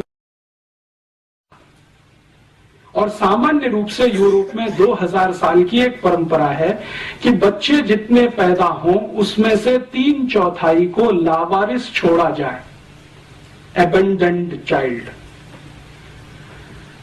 जैसे रूसो के 5 बच्चे हैं, 4 को उसने छोड़ दिया, घर से निकाल दिया, जन्म लेते ही निकाल दिया। तो वहां की परंपरा कैसी है? बच्चे ने जन्म लिया, पिता ने उसको किसी कपड़े में लपेटा और बाहर रख दिया, दरवाजे पे रख दिया या डस्टबिन के पास रख दिया। या यूरोप के बहुत सारे देशों में चर्च के सेंटर होते हैं, वहां पहुंचा दिया कि इनको आप पालो, ये हम नहीं रखेंगे। सामान्य रूप से 3/4 बच्चे लावारिस छोड़े जाते हैं। उसके पीछे उनका लॉजिक क्या है? प्लेटो ये कहता है कि बच्चों को पालना अपने वैयक्तिक जीवन में खलल पैदा करने जैसा है। ये प्लेटो की ओपिनियन है। इसलिए व्यक्तिगत जीवन में खलल नहीं होना चाहिए। और प्लेटो की परिभाषा में व्यक्तिगत जीवन सिर्फ इंद्रिय सुख के अलावा कुछ नहीं है। This is the statement of Plato. इंद्रिय सुख, शरीर सुख, यही सबसे ऊंचा है, बाकी सब इसके नीचे है। और इंद्रिय सुख और शरीर सुख लेने में बच्चे सबसे बड़ी बाधा है, इसलिए घर में नहीं। आप छोड़ दो उनको, पैदा हुए तो छोड़ दो। प्लेटो ने अपने बच्चे छोड़े। प्लेटो की 4 पत्नियां हैं, उसमें से 1 शादी वाली है, 3 बिना शादी की हैं, तो जितने बच्चे हैं सब छोड़े। सोक्रेटिस ने यही किया, लेबिनिज ने किया, देकार्ते ने किया, रूसो ने किया। सभी फिलोसोफर्स अपने बच्चों को लावारिस छोड़ते हैं। अब प्लेटो कहता है कि ये जो लावारिस हैं, इनकी जिम्मेदारी राज्य की है, परिवार की नहीं, फैमिली की नहीं है। तो राज्य इनको संभाले। तो राज्य क्या व्यवस्था कर रहा है? इन लावारिस छोड़े हुए बच्चों की व्यवस्था के लिए राज्य ने चर्च को खड़ा किया पैसा देकर कि आप इनकी व्यवस्था संभालो। तो जितने भी चर्च पूरे यूरोप और अमेरिका में आपको मिलेंगे, सभी चर्चों के ऑर्फेनेज सेंटर आपको जरूर मिलेंगे। बिना ऑर्फेनेज के कोई चर्च यूरोप में नहीं होता। सभी चर्च में लावारिस बच्चों के केंद्र आपको मिलेंगे। और जो लावारिस बच्चों के केंद्र चर्च के साथ जुड़े हुए हैं, जहां पर बच्चों की ट्रेनिंग होती है, ट्रेनिंग का माने जो कुछ भी उनको जिंदगी चलाने के लिए सिखाया जाता है, वो ट्रेनिंग देने वाले इंस्टीट्यूशंस को कॉन्वेंट कहा जाता है। कॉन्वेंट अर्थात लावारिस बच्चों के लिए बनाया गया इंस्टीट्यूट, जिन बच्चों को उनके माता पिता ने छोड़ दिया है, जो पल रहे हैं चर्च की तीमारदारी में। और चर्च को पैसा सरकार दे रही है, और ये पैसा यूरोप की सभी सरकारें अपने बजट में से निकालती हैं, सब्सिडी के नाम पर, सोशल सिक्योरिटी के नाम पर। और यूरोप की सभी सरकारों के बजट का हाईएस्ट एक्सपेंडिचर सोशल सिक्योरिटी में ही है, इंक्लूडिंग अमेरिका। तो वो सोशल सिक्योरिटी एक्सपेंडिचर में एक बहुत बड़ा एक्सपेंडिचर है कॉन्वेंट का। अब मेरे समझ में ये बात बिल्कुल स्पष्ट आने लगी है। पहले मैं बचपन में नहीं जान पाता था कि ये भारत में जो कॉन्वेंट स्कूल हैं, इन स्कूलों में हम जब पढ़ने जाते हैं या पढ़ाते हैं अपने बच्चों को, तो बच्चों को स्कूल में मदर फादर कहना क्यों सिखाते, टीचर कहना क्यों नहीं सिखाते? जैसे भारत में बहुत सारे कॉन्वेंट है ना, उसका प्रिंसिपल फादर है, या तो कोई मदर है, या तो कोई सिस्टर है, या तो कोई ब्रदर है, टीचर कोई नहीं है वहां पे। क्यों? क्योंकि यूरोप में तो कॉन्वेंट स्कूल है ही लावारिस बच्चों के लिए जिनके मदर फादर का पता नहीं है। तो किसी तरह मदर फादर की थोड़ी अनुभूति हो सके इसके लिए वो अपने यहाँ मदर फादर ब्रदर सिस्टर सिखाते हैं। हमने जैसे का तैसा कॉन्वेंट का ढांचा वहां से आयात कर लिया या जबरदस्ती हमारे ऊपर ठोक के बिठा दिया अंग्रेजों ने, जो भी कहना हो। वो अभी भारत में वैसे ही चलता है जैसे यूरोप में चलता है। भारत के जयपुर के किसी भी कॉन्वेंट स्कूल में आप चले जाइए, बच्चे को फादर ही कहलवाएंगे वहां के प्रिंसिपल को कि ये फादर है जो लंबा चोगा पहन के है, और वो सिस्टर है, या तो वो मदर है, या तो वो ब्रदर है। कोई टीचर नहीं है, क्योंकि वहां नहीं है तो यहां भी नहीं। अब इससे भी ज्यादा इंटरेस्टिंग एक बात मैं आपसे और कहता हूं, तब आपको और समझ में आएगा कि हमारी मूर्खताएं क्या हैं, हमारी अपनी। ये जो मदर फादर नहीं है जिन बच्चों के जो कॉन्वेंट में वहां पढ़ते हैं, उन बच्चों को जो ट्रेनिंग देने वाले इंस्टीट्यूट्स हैं, उन ट्रेनिंग देने वाले इंस्टीट्यूट्स में एक डिनोमिनेशन है या एक नामकरण है अकेले कुछ ऐसे बच्चों का जिनको बास्टर्ड कहा जाता है, लिटरली कहा जाता है। यूरोप में बहुत सारे बच्चे हैं जिनको बास्टर्ड कहा जाता है। बास्टर्ड कौन है? बास्टर्ड वो हैं जिनके माता पिता नहीं है, और जिनके माता पिता हैं वो नहीं है बास्टर्ड। माने जिनके परिवार हमारे जैसे हैं, अगर हम कल्पना करें, उनके यहाँ पैदा हुए बच्चों को बास्टर्ड नहीं कहा जाएगा कभी भी। बास्टर्ड वही है जिनके माँ बाप का पता नहीं है, और जो बास्टर्ड हैं वो नागरिक नहीं है और हो नहीं सकते। सिटीजनशिप उनको नहीं मिलेगी। सिटीजनशिप किसको मिलेगी? जिनके माता पिता हैं और उनकी अपनी फैमिली है, वो बच्चे ही सिटीजन होंगे। जिनके माता पिता का पता नहीं है, ऑर्फनेज में बड़े हैं, कॉन्वेंट में पढ़े हैं, उनको नागरिकता नहीं है। और आपको सुनकर आश्चर्य होगा, 1935 तक इंग्लैंड में और यूरोप में कॉन्वेंट पढ़े हुए किसी भी बच्चे को नागरिकता नहीं मिली। कई लोगों को तो संघर्ष करना पड़ा नागरिकता के लिए। मैं आपको एक नाम बताता हूं। रोम में एक राजा हुआ क्लॉडियस, बड़ा राजा है, बहुत बार उसकी चर्चा है यूरोपियन हिस्ट्री में। क्लॉडियस बास्टर्ड है, और उसको राजा होने के रास्ते में सबसे बड़ी रुकावट यही है, उसको बास्टर्ड होना। तो वो क्या करता है, उसको राजा होना है, वो जानता है कि मेरे अंदर कुछ काबिलियत है, मैं मारपीट कर सकता हूं, गुंडागर्दी कर सकता हूं, किसी को जीत सकता हूं, किसी को हरा सकता हूं। तो इस तरह की काबिलियत उसको लगती है अपने में, तो राजा होने की मन में कल्पना है। तो अब उसको रास्ता कैसे क्लियर करे? तो क्लॉडियस ने क्या किया है, अपने आप को किसी फैमिली में दत्तक करवाया। दत्तक लेने की परंपरा वहां पुरानी है, तो दत्तक करवाया, उस परिवार का नाम उसको मिला, तब उसको सिटीजनशिप मिली रोम की, और तब वो राजा बना। And the same case is Nero. Nero के बारे में हम सब कहते हैं ना, और एक हमारे यहाँ मुहावरा इस्तेमाल होता है कि रोम जल रहा था और नीरो बांसुरी बजा रहा था। तो वो नीरो भी इसी रास्ते से गया राजा होने तक। माने राजा होने के लिए नागरिक होना है, नागरिक होने के लिए माता पिता होना है। अगर आपके माता पिता नहीं है तो राजा होने की स्थिति नहीं है, तो आपको कहीं दत्तक होना पड़ेगा, किसी बड़े परिवार का दत्तक होना पड़ेगा, फिर आप उस रास्ते पर जा सकेंगे। ये उनकी परिवार की व्यवस्था है। अभी भारत में देखें, भारत में आजादी के पहले से और पिछले 2-5 हजार साल तक जितनी कल्पना हमारी दूर तक जाती हो, रामचंद्र जी के जमाने तक जाती हो, कृष्ण के जमाने तक जाती हो, उसके पहले तक कहीं कल्पना जाती हो, तो परिवार में बच्चे का होना मां के ऊपर निर्भर है। भारत में बिल्कुल उल्टा है, मां चाहेगी तो बच्चा होगा, नहीं तो नहीं होगा। ये हमारे यहाँ की व्यवस्था है। और भारत में आज भी जिनको हम आदिवासी और वनवासी कहते हैं, आप वहां चले जाइए, पूरी सोसाइटी मैट्रियार्कियल है, मात्र सत्तात्मक है। नॉर्थ ईस्ट में आप जाएंगे, आसाम के ऊपर कहीं भी, नागालैंड, मिजोरम, मणिपुर, त्रिपुरा, सिक्किम, वहां आपको सब कुछ दिखाई देगा मां के इर्द गिर्द घूमता हुआ। और उनसे जब हम बात करते हैं तो वो कहते हैं हाँ ये तो हजारों साल की परंपरा है हमारी। और नॉर्थ ईस्ट में आपको सुनकर आश्चर्य होगा, शादी होकर बेटी घर से नहीं जाती है, लड़का घर में आता है। ये भारत की उन सभी समाजों में है जिनको दुर्भाग्य से हम शेड्यूल ट्राइब्स कहते हैं। शादी होकर बेटी नहीं विदा होती है, लड़के को घर में लाया जाता है दामाद बनाकर, और संपत्ति की मालिक लड़की होती है, लड़का नहीं होता है। यूरोप में स्त्री को संपत्ति का कोई अधिकार 1950 तक नहीं है, उसके बाद आया है, जिसको मॉडर्न यूरोप कहा जाता है, उसमें आया है। यहां तो पहले से है।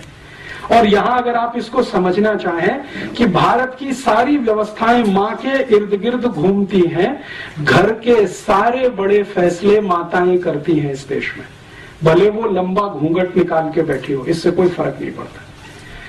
मैंने राजस्थान में क्या, मध्य प्रदेश में क्या, भारत के उत्तर में क्या, कहीं भी देखा है, छोटे छोटे गांव में देखा है, लंबा घूमट निकाले हुए महिलाएं घर के फैसले लेती हैं। एक बार ऐसे एक बहुत महत्वपूर्ण केस में मुझे अनुभव हुआ। मेरा एक दोस्त है, वो अपनी बहन की शादी करने के लिए एक गांव में गया, पश्चिमी उत्तर प्रदेश में। तो जिस घर का लड़का था वहां पर हम बैठे, तो उनकी माँ, लड़के की माँ लंबा घूंघट निकाल के बैठी थी। तो लड़के के पिता भी वहीं बैठे थे, लड़का भी बैठा था। तो हम सब बात कर रहे थे कि देखो लड़की ऐसी है, ऐसी है, ऐसी है, आपको मंजूर है? तो पिता ने तुरंत हाँ बोला, लड़के ने हाँ बोला। वो जो माँ लंबा घूंघट निकाल के बैठी थी, उसने कहा बस इतने में पिता उठ गया, लड़का उठ गया, अंदर गए और बाहर आके कहा कि शादी नहीं हो सकती। क्यों? हमने कहा भाई क्या कमी है? तो उनका हमारी माता जी ने पहले एक लड़की पसंद कर रखी है, बस फैसला तो उन्हीं का है। तो हम ये जो कई बार गालियां देते हैं ना, हमारी महिलाएं तो अशिक्षित हैं, अनपढ़ हैं, घूंघट निकाल के बैठी, फैसला वही करती हैं। महत्व जो है ना वो फैसले का है, पिता फैसले नहीं करता। पिता की भूमिका तो व्यवसाय तक इस देश में सीमित है, घर की भूमिका पूरी तरह मां के हाथ में है। तो यहाँ का जो परिवार है वो मात्र सत्तात्मक है, और जब मात्र सत्तात्मक है तो उसमें संबंध तो बहुत दूर तक होते हैं, क्योंकि मां तो संबंध की शुरुआत है, संबंध ही पहला बनता है वो मां का है। तो मां से निकलते हुए फिर संबंध चलते हैं, और संबंध चलते हैं तो परिवार और कुल और वंश बड़े होते हैं। तो हमारे यहाँ जो परिवार की कल्पना है उसके केंद्र में मां है। वो राम का देख लो, कृष्ण का देख लो, या और वसुदेव का देख लो, या भारत में चंद्रगुप्त विक्रमादित्य का देखना हो तो देख लो, हर्षवर्धन का देखना हो तो देख लो, या चाणक्य का देखना हो तो देख लो, किसी का भी देख लो, सभी के केंद्र में मां है। और ये जितने महान लोग जिनको हम बार बार नमन करते हैं, याद करते हैं, उनसे पूछो कि भाई आप अपने जीवन में सबसे ज्यादा आभारी किसके प्रति हैं, तो वो कहते हैं हमारी मां के प्रति आभारी है। वो है तो हमको ये संस्कार है, नहीं होती तो शायद ये नहीं होता। तो संस्कार देने का काम मां। भारत की सारी कविताओं के केंद्र में मां है, जो बच्चों को सिखाई जाती है बचपन से लेके और दूर तक। माने स्त्री हमारे केंद्र में है, महिला हमारे केंद्र में है, मां हमारे केंद्र में है। तो मां के केंद्र होने से परिवार की व्यवस्था कुछ इस तरह की है, मात्र सत्तात्मक है। और भारत में ये कभी नहीं रहा अमेरिका और यूरोप के जैसा, जैसे वहां वोट देने का अधिकार नहीं, बैंक अकाउंट खोलने का अधिकार नहीं। आप जानते हैं कि इस भारत में माताओं ने ऋग्वेद की ऋचाएं लिखी हैं, यजुर्वेद की ऋचाएं लिखी हैं, सामवेद की ऋचाएं लिखी हैं। उपनिषदों में बहुत सारा कंट्रीब्यूशन माताओं का है। मेरे एक परिचित हैं, आर्य समाजी हैं, बहुत बड़े वेद के प्रकांड पंडित हैं। मैंने उनसे एक दिन पूछा कि वेद में कुल कितनी ऋचाएं हैं और उसमें से कितनी महिलाओं की हैं, तो उनका 37 से 40% महिलाओं की लिखी हुई है। और उनके अलग अलग नाम हैं जो हम जानते हैं अलग अलग समय पर। तो वेद रचती हैं महिलाएं, उपनिषद रचती हैं महिलाएं, तो केंद्र में तो रही होंगी। और भारत के सामान्य गांवों में ये दिखाई देता है अभी भी माताएं आर्थिक फैसले सबसे ज्यादा करती हैं, अभी भी माताएं सबसे ज्यादा उत्पादन के काम में लगी हुई हैं। इस देश में जीडीपी का जो यूरोपियन अमेरिकन पैमाना हम छोड़े और भारतीय पैमाना कोई बनाए तो हाईएस्ट जीडीपी कंट्रीब्यूशन माताओं के द्वारा ही है इस देश में। अभी तो हम यूरोपियन पैमाने से नापते हैं, तो होता क्या है कि भारत में माताओं का उत्पादन छोड़कर जो कुछ भी इस देश में है वो सब जीडीपी में आता है। लेकिन माताओं का उत्पादन हमने कभी जीडीपी में लाया नहीं, क्योंकि नकल हमने उनकी कर रखी है। वहां पे माताएं पापड़ बनाती हैं, चिप्स बनाती हैं, बड़ी बनाती हैं, अचार बनाती हैं, सब्जियां बनाती हैं, रोटियां बनाती हैं, वगैरह वगैरह बहुत कुछ बनाती हैं। वो जीडीपी में इंक्लूड नहीं है, क्योंकि नकल हमने वहां से की हुई है, पितृसत्तात्मक समाज से। बाकी हमारे देश में उत्पादन के सबसे बड़े तंत्र पर आज भी माताएं हैं, व्यवस्थाओं को संभालने में आज भी माताएं हैं। और हमारे भारत में तो कहा ही नहीं जाता है, बिल्कुल स्पष्ट दिखाई देता है, जिस घर में मां नहीं है वहां की रौनक नहीं है, पवित्रता नहीं है। मैं दक्षिण में बहुत सारे मंदिरों में गया हूं, लेकिन गर्भगृह में मैं प्रवेश नहीं कर सका। कारण क्या? पुजारी ने कहा कि आपकी या तो मां को लेके आइए या तो पत्नी को लेके आइए, तभी मंदिर में जाने के अधिकारी हैं। आप अकेले क्या करेंगे इसमें जाके? तो मैंने कहा भाई इसमें परेशानी क्या है, मैं अकेला हूं तो। उन्होंने कहा अकेले होने से पवित्रता नहीं आती, पवित्रता किसी स्त्री के साथ होने से ही आती है, वो चाहे मां के रूप में हो या आपकी पत्नी के रूप में हो। और अगर कुछ नहीं है तो बहन को ले आइए किसी को, हम आपको मंदिर में जाने देंगे। उस दिन मेरे समझ में आया। अब इस बात को हम पूरे हिंदुस्तान में एक नमक मिर्च लगाकर एक दूसरे तरह से भी पेश कर सकते हैं कि देखो कितना छुआछूत है इस देश में, घुसने ही नहीं देते मंदिर में। लेकिन उसके पीछे कारण कुछ और है, वो पवित्रता का कारण है जो मां के साथ जुड़ा हुआ है। और ये भारत में बहुत सारे शास्त्रों में बार बार पढ़ने में आता है, सुनने में आता है कि जिस पुरुष की स्त्री चली गई उसका तो सब कुछ चला गया। मां चली गई तो और कुछ बचा ही नहीं, पत्नी गई तो बहुत कुछ चला गया। विदुर होना बहुत अपमानजनक स्थिति है समाज में, हमारे देश में, हमारी मान्यता में, हमारी सभ्यता में। तो क्यों है? क्योंकि मात्र सत्तात्मक है सब कुछ। बच्चे पैदा होंगे नहीं होंगे मां का है, बच्चे बड़े होंगे तो क्या संस्कार मिलेंगे मां का फैसला है, पिता का उसमें कोई बड़ा योगदान नहीं। पिता तो थोड़ा सपोर्टिंग हैंड के रूप में है, जो कुछ गढ़ रही है तो वो तो मां गढ़ रही है। तो भारत की सभ्यता मात्र सत्तात्मक, इसलिए हमने शायद हमारे देश को भारत माता बोला। हमने कभी क्यों नहीं कहा भारत पिता, भारत माता ही क्यों कहते हैं? क्योंकि मात्र सत्तात्मक है सब कुछ। यहां तो भारत माता ही कहेंगे। भारत शब्द तो पुल्लिंग है, लेकिन माता तो हमने लगाया है उसके साथ भी। गंगा के साथ भी माता लगा दिया, गाय के साथ भी माता लगा दिया, यमुना के साथ भी माता लगा दिया। गंगा मैया है, यमुना मैया है, गैया मैया है। ये मैया है, भले वो पुल्लिंग ही क्यों ना हो, क्योंकि मात्र सत्तात्मक है सब कुछ। तो अब हम मात्र सत्तात्मक समाज में रहने वाले लोग पितृ सत्तात्मक समाज के लोगों की नकल करें तो अल्टीमेटली क्या निकलेगा? आपको अपने स्थान बदलने पड़ेंगे और उसमें से तो बहुत कुछ घालमेल होगा। तो अभी मैं आपको इस उदाहरण को और थोड़ा स्पष्ट करता हूं कि हम भारत में विदेशी टीवी चैनलों को आज देखते हैं। तो जितने भी विदेशी टीवी चैनल हैं, जैसे स्टार प्लस आया है, CNN है, ATN है, प्राइम स्टार है, प्राइम स्पोर्ट्स है, वगैरह वगैरह, इन सभी टीवी चैनलों पर कुछ सीरियल्स आते हैं और उन सीरियलों को भारतवासी देखते हैं और दिखाते भी भारतवासी हैं, लेकिन उनके प्लॉट सभी अमेरिका और यूरोप से आते हैं।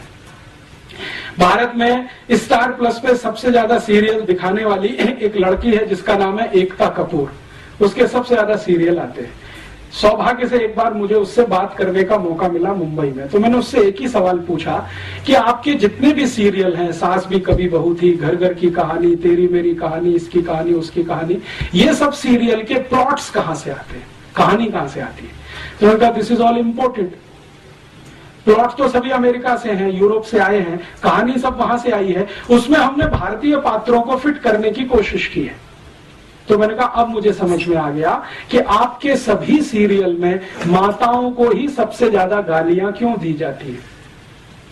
सास भी कभी बहू थी। आप अगर इस सीरियल को ध्यान से देखें तो इस सीरियल की सभी स्त्री पात्र या माताएं पात्र सबसे ज्यादा दुर्भावना का शिकार है। ऐसे ही कसौटी जिंदगी की या कहानी घर घर की, कोई भी सीरियल देखें, ये सभी सीरियलों को मैं देख नहीं पाता हूं, लेकिन इनकी स्टोरी जरूर पढ़ता हूं मैं। कभी अखबार में आती है, कभी मैगजीन में। तो उन सब सीरियलों में एक माता दूसरे के खिलाफ षड्यंत्र कर रही है, दूसरी तीसरे के खिलाफ, तीसरी चौथी के खिलाफ, ननद भाभी के खिलाफ, भाभी ननद के खिलाफ, माता जो है किसी और के। इसी तरह के षड्यंत्र षड्यंत्र षड्यंत्र माताओं के बीच में सबसे ज्यादा, पुरुषों में कुछ कम, क्योंकि ये सब इंपोर्टेड प्लॉट्स हैं, यूरोप से आए हैं अमेरिका। तो वहां तो माता तो कुछ है नहीं, तो उसके खिलाफ षड्यंत्र भी हो तो कोई महत्व की बात नहीं। यहाँ तो बहुत कुछ उसी पर निर्भर है, लेकिन हमने चूंकि आयातित किया हुआ है, उसको हिंदुस्तान का थोड़ा मिर्च मसाला लगा के पेश किया हुआ है, तो सभी सीरियल उसी तरह के दिखाई देते हैं इस देश में। चूंकि हम अगर अपनी सभ्यता को ध्यान में रख के कोई सीरियल बनाएं और अपनी मान्यताओं को ध्यान में रख के बनाएं, तो इसके बिल्कुल विपरीत बनेंगे जो आज हम देख रहे हैं या दिखाए जा रहे हैं। अच्छा, मैंने जब इनको कहा कि एकता कपूर को कि आप कोई भारतीय मान्यताओं के आधार पर भी, तो उनका आप प्लॉट बना के दे दीजिए, हमारी दिमाग में तो आता नहीं है, क्योंकि हमने तो जो पढ़ा लिखा है वो सब कुछ इसी तरह का है, मॉडर्निज्म का, यूरोपियनिज्म का, अमेरिकनिज्म। एकता कपूर यूरोप में पढ़ के आई है, थोड़े दिन अमेरिका में रह के आई है, तो वो कहती है कि ज्यादा कुछ हम जो देखते रहे वो यहाँ पे बनाते हैं। तो इस तरह का होता है, जब आप अंधानुकरण करते हैं, बिना सोचे समझे नकल करते हैं, तो इस तरह का उसमें से कुछ निकलता है। फिर हम अपना सिर पीटते हैं, अरे हमारी संस्कृति का नाश हो रहा है, सभ्यता का नाश हो रहा है। वो तो होगा ही, क्योंकि बिना सोचे समझे तो आप ये सब कर ही रहे हैं। कोई विचार तो होता नहीं, कोई बहस तो होती नहीं, कोई मुहाविसा तो होता नहीं इस देश में, ऐसे ही चलता जाता है। तो एक मात्र सत्तात्मक समाज हमारा, एक पितृ सत्तात्मक समाज उनका। अब कौन अच्छा कौन बुरा इसमें नहीं जाना चाहिए, वो अलग हम अलग। अब अलग अलग मान्यता और सभ्यता के लोग अलग अलग मान्यता और सभ्यता के ही कार्य करेंगे, तभी कुछ अच्छा होगा, नहीं तो उसमें से कुछ खराब ही निकलेगा। घालमेल करेंगे, फ्यूजन करेंगे तो खिचड़ी बनेगा। इस तरह का यूरोप और अमेरिकन समाज है। इसमें और भी बहुत सारी बातें हैं, जैसे उदाहरण के लिए एक बात यह है कि ये जो लावारिस बच्चे हैं, फिर ये कहां जाते हैं अंत में, यूरोप में, तो ये अंत में गुलाम बन के काम में आते हैं। कॉन्वेंट से जो बच्चे निकलते हैं वो सब गुलाम बनते हैं। और आप जानते हैं कि गुलामी प्रथा, दास प्रथा यूरोप का लंबे समय तक चला हुआ बहुत बड़ा अभियान रहा है, जिसको यूरोप और अमेरिका की किसी भी समाज ने आज तक ये नहीं कहा कि ये पूरा खराब था। वो कहते हैं इसमें थोड़ा सुधार करके अच्छा था, इंक्लूडिंग जॉर्ज बुश। यहां तक आके जॉर्ज बुश प्लेटो की मान्यता को ही आगे बढ़ाता है, जब वो एक वक्तव्य देता है कि न्यू ऑरलिन्स में आया भूकंप, अभी आया ना, पानी का जलजला समुद्री, तो न्यू ऑरलिन्स का एरिया उसने 6-7 दिन तक नेग्लेक्ट रखा। लोग मरते रहे, कटते रहे, पिटते रहे, आर्मी नहीं भेजी, सहायता नहीं भेजी, और अंत में कहा वो गुलाम थे, सब दास लोग थे, ब्लैक्स थे, क्या करना उनके लिए।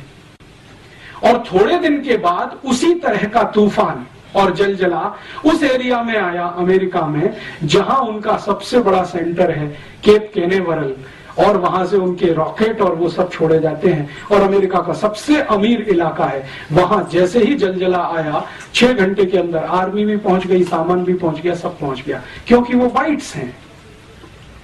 तो ये जो ब्लैक्स एंड व्हाइट्स का है, ये तो अभी तक है, गया नहीं है।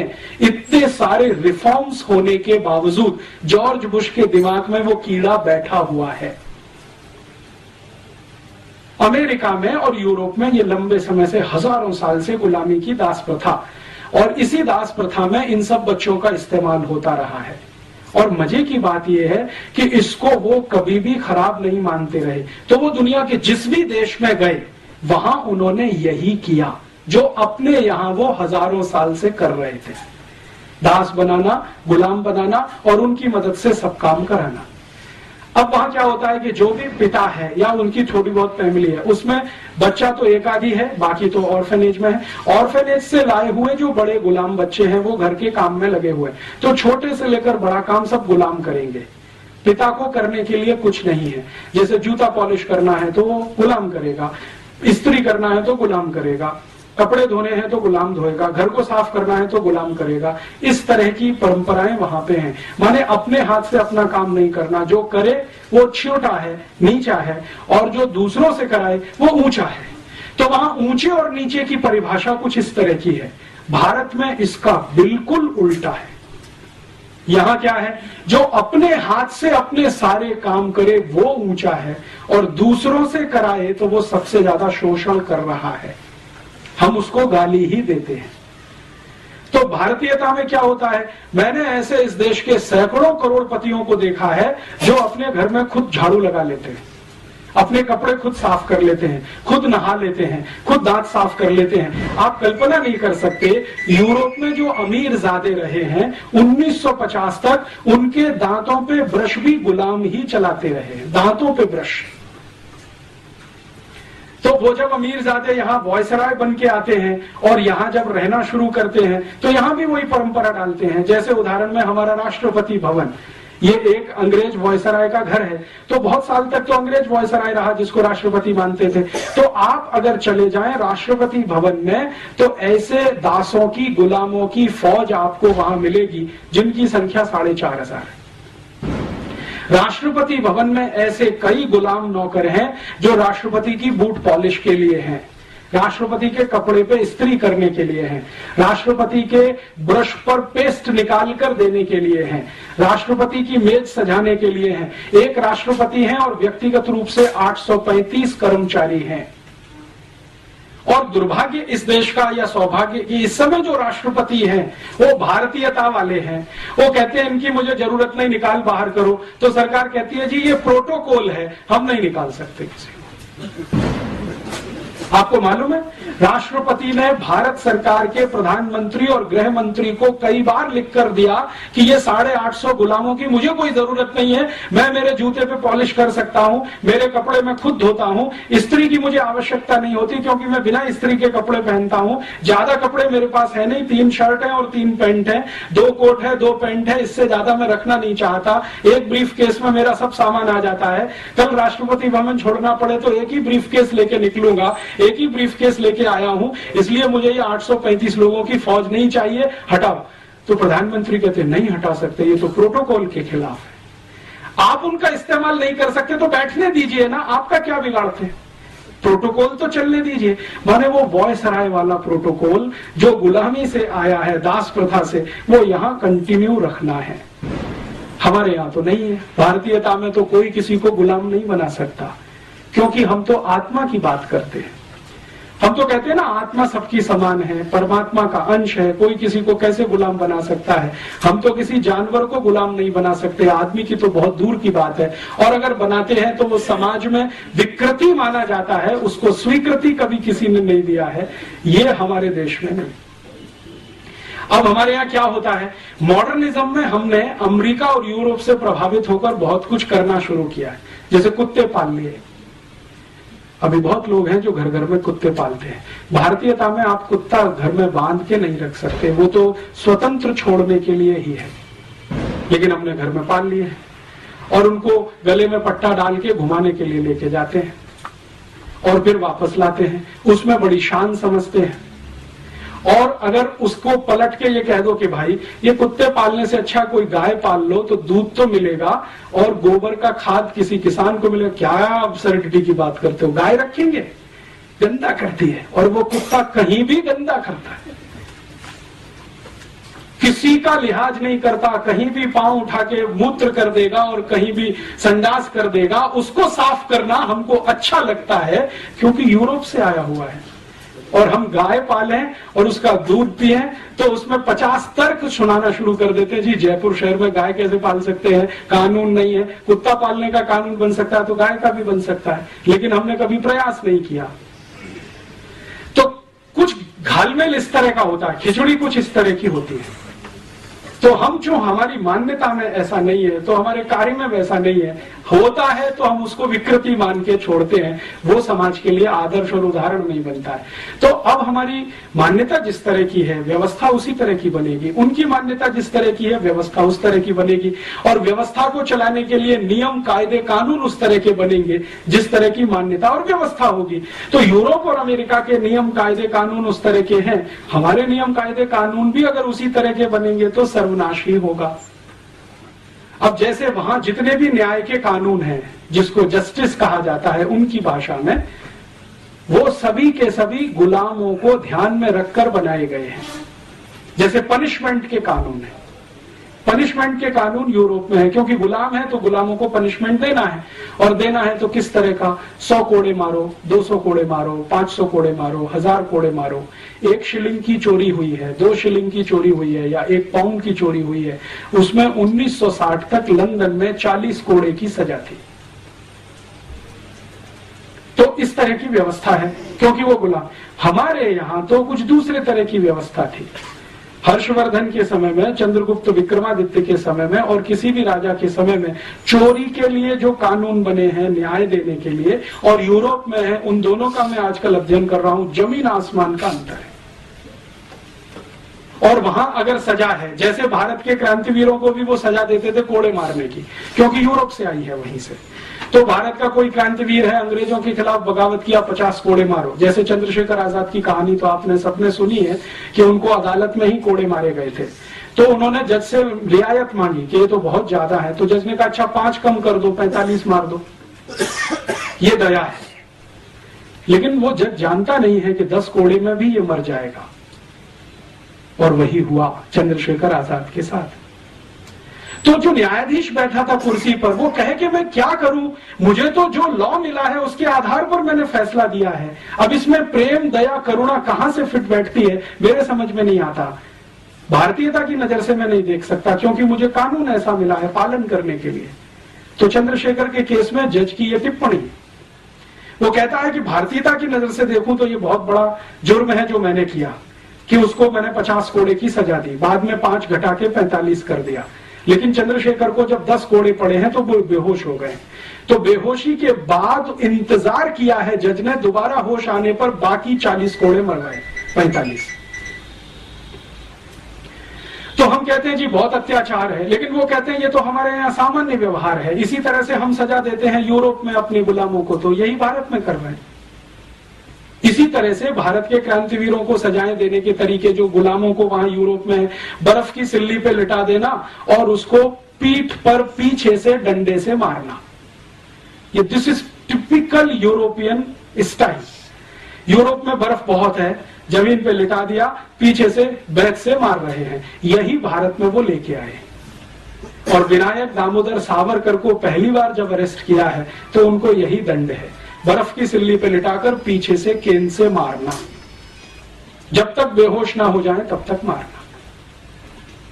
तो ये जो कुछ भी वो कर रहे हैं यहां, हमको ऐसा लगता है अत्याचार कर रहे हैं क्योंकि हमारी मान्यता के, वो कहते हैं कि हम तो न्याय दे रहे हैं क्योंकि उनकी मान्यता के। तो झगड़ा यही है, और इसी झगड़े को गांधी जी ने सभ्यता का झगड़ा बताया। और गांधी जी ने ये जो कहा कि ये शैतानी सभ्यता है, शायद वो यही सब कारण से, वो कहते हैं ये शैतान से भी गिरे हुए हैं।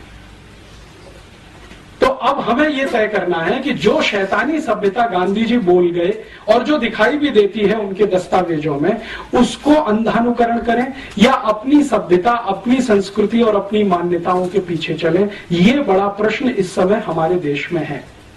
फिर हम ये कह सकते हैं कि हाँ, भारतीय सभ्यता में सब कुछ अच्छा है क्या, संस्कृति में सब कुछ अच्छा है? नहीं है, बहुत कुछ खराब है, क्योंकि सभी सभ्यताओं में बहुत कुछ खराब होता है, बहुत कुछ अच्छा होता है। तो हमारी सभ्यता संस्कृति में भी बहुत कुछ खराब आ गया है, शायद वो नकल से आया हो।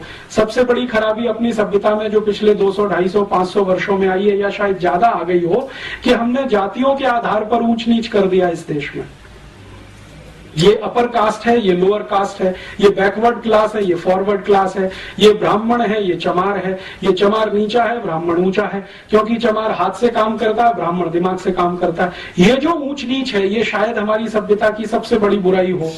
आज के समय के हिसाब से तो दिखाई ही देती है, पहले भी शायद रही हो, या इसका कोई दूसरा स्वरूप रहा हो, उस पर हमें रिसर्च करने की अभी जरूरत है।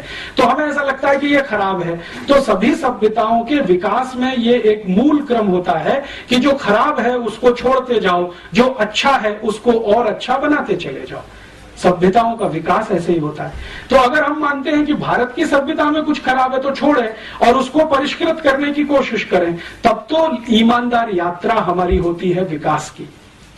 लेकिन अगर अपनी सभ्यता को ही छोड़ दें, उसकी बुराई अच्छाई तो बात ही ना करें, और सब कुछ विदेशी सभ्यता में अच्छा ही अच्छा है, बिना जाने बिना समझे उसको आयातित करें, तो ये तो सर्वनाश की तरफ ले जाएगी, जो गांधी जी कहते हैं। तो मेरी अपनी मान्यता में वर्तमान में जो हमारी सरकार है वो ग्लोबलाइजेशन के नाम पर, लिबरलाइजेशन के नाम पर इस देश को बर्बादी की तरफ लेके जा रही है, क्योंकि बिना सोचे बिना समझे यूरोपियन अमेरिकन सभ्यता को अंधाधुंध तरीके से इस देश में लागू करने की पूरी ताकत लगाई जाए। अब हम नागरिकों के सामने ये बड़ा धर्म संकट है कि हम कहां जाएं।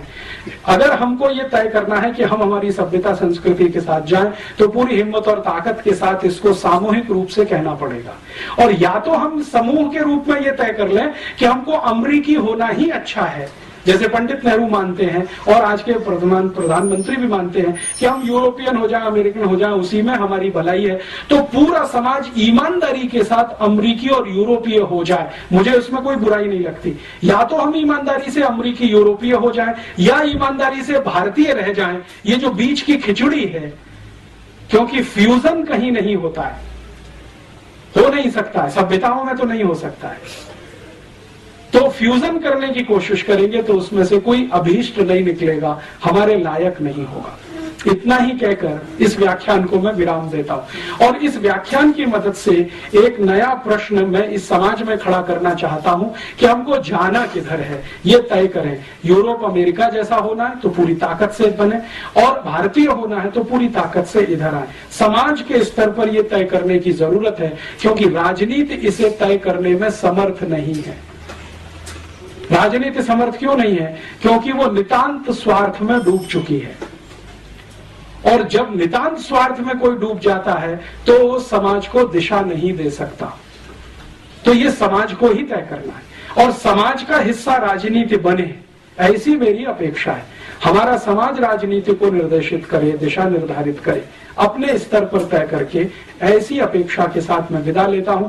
और आप सब थोड़े से नागरिकों के बीच में ये कहा, क्योंकि आप सोचते हैं, समझते हैं, और न सिर्फ सोचते समझते हैं बल्कि पढ़ सकते हैं।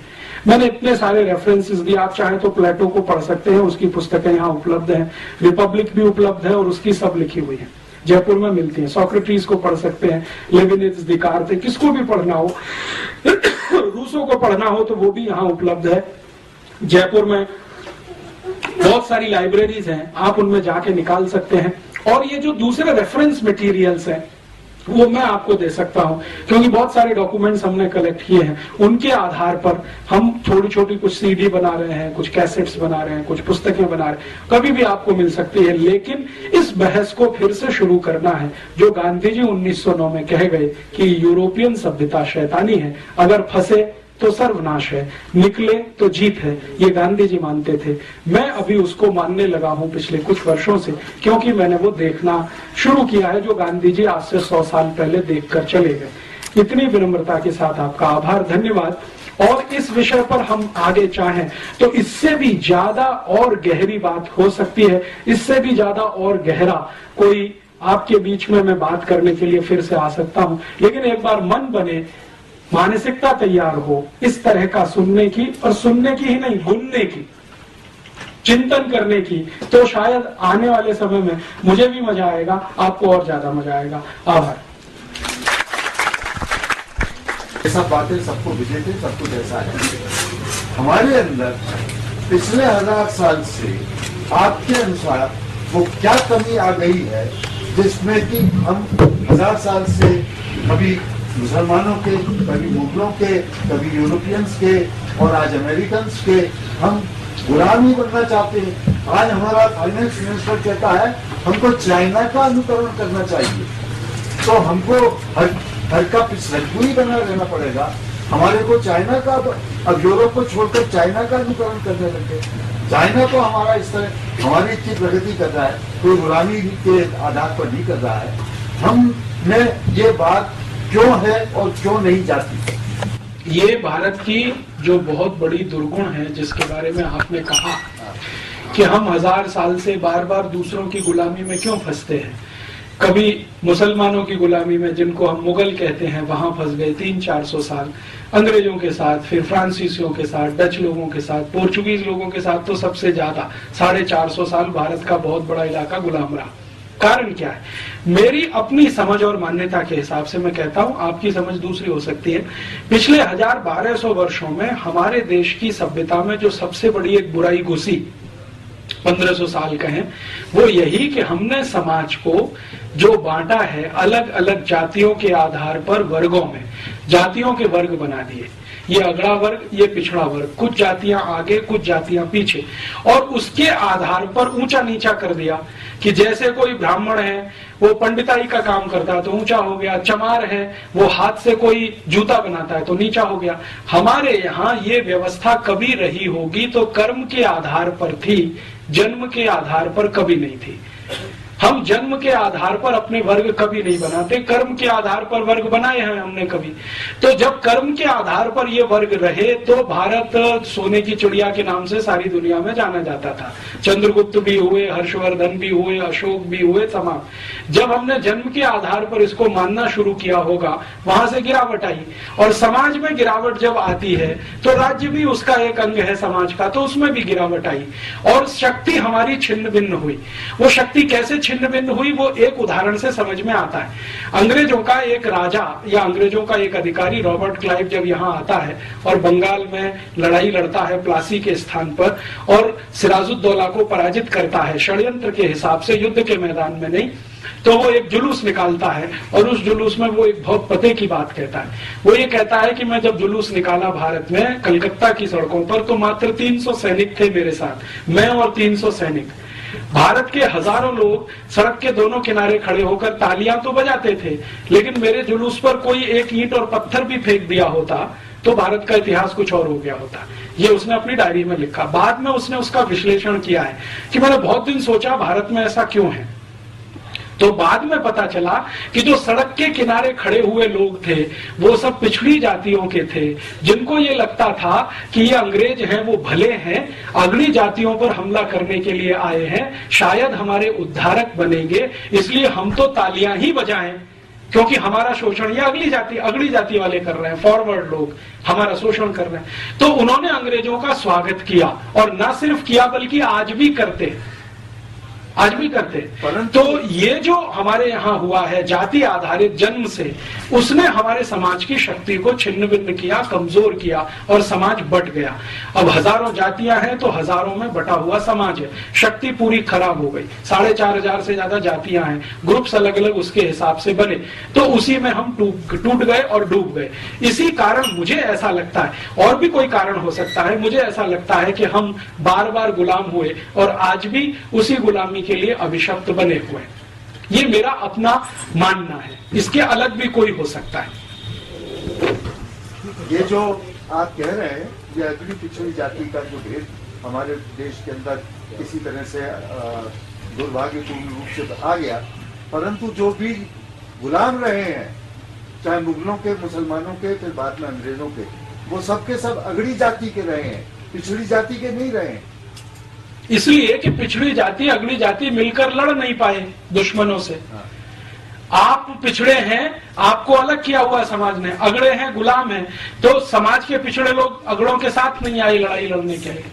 मैं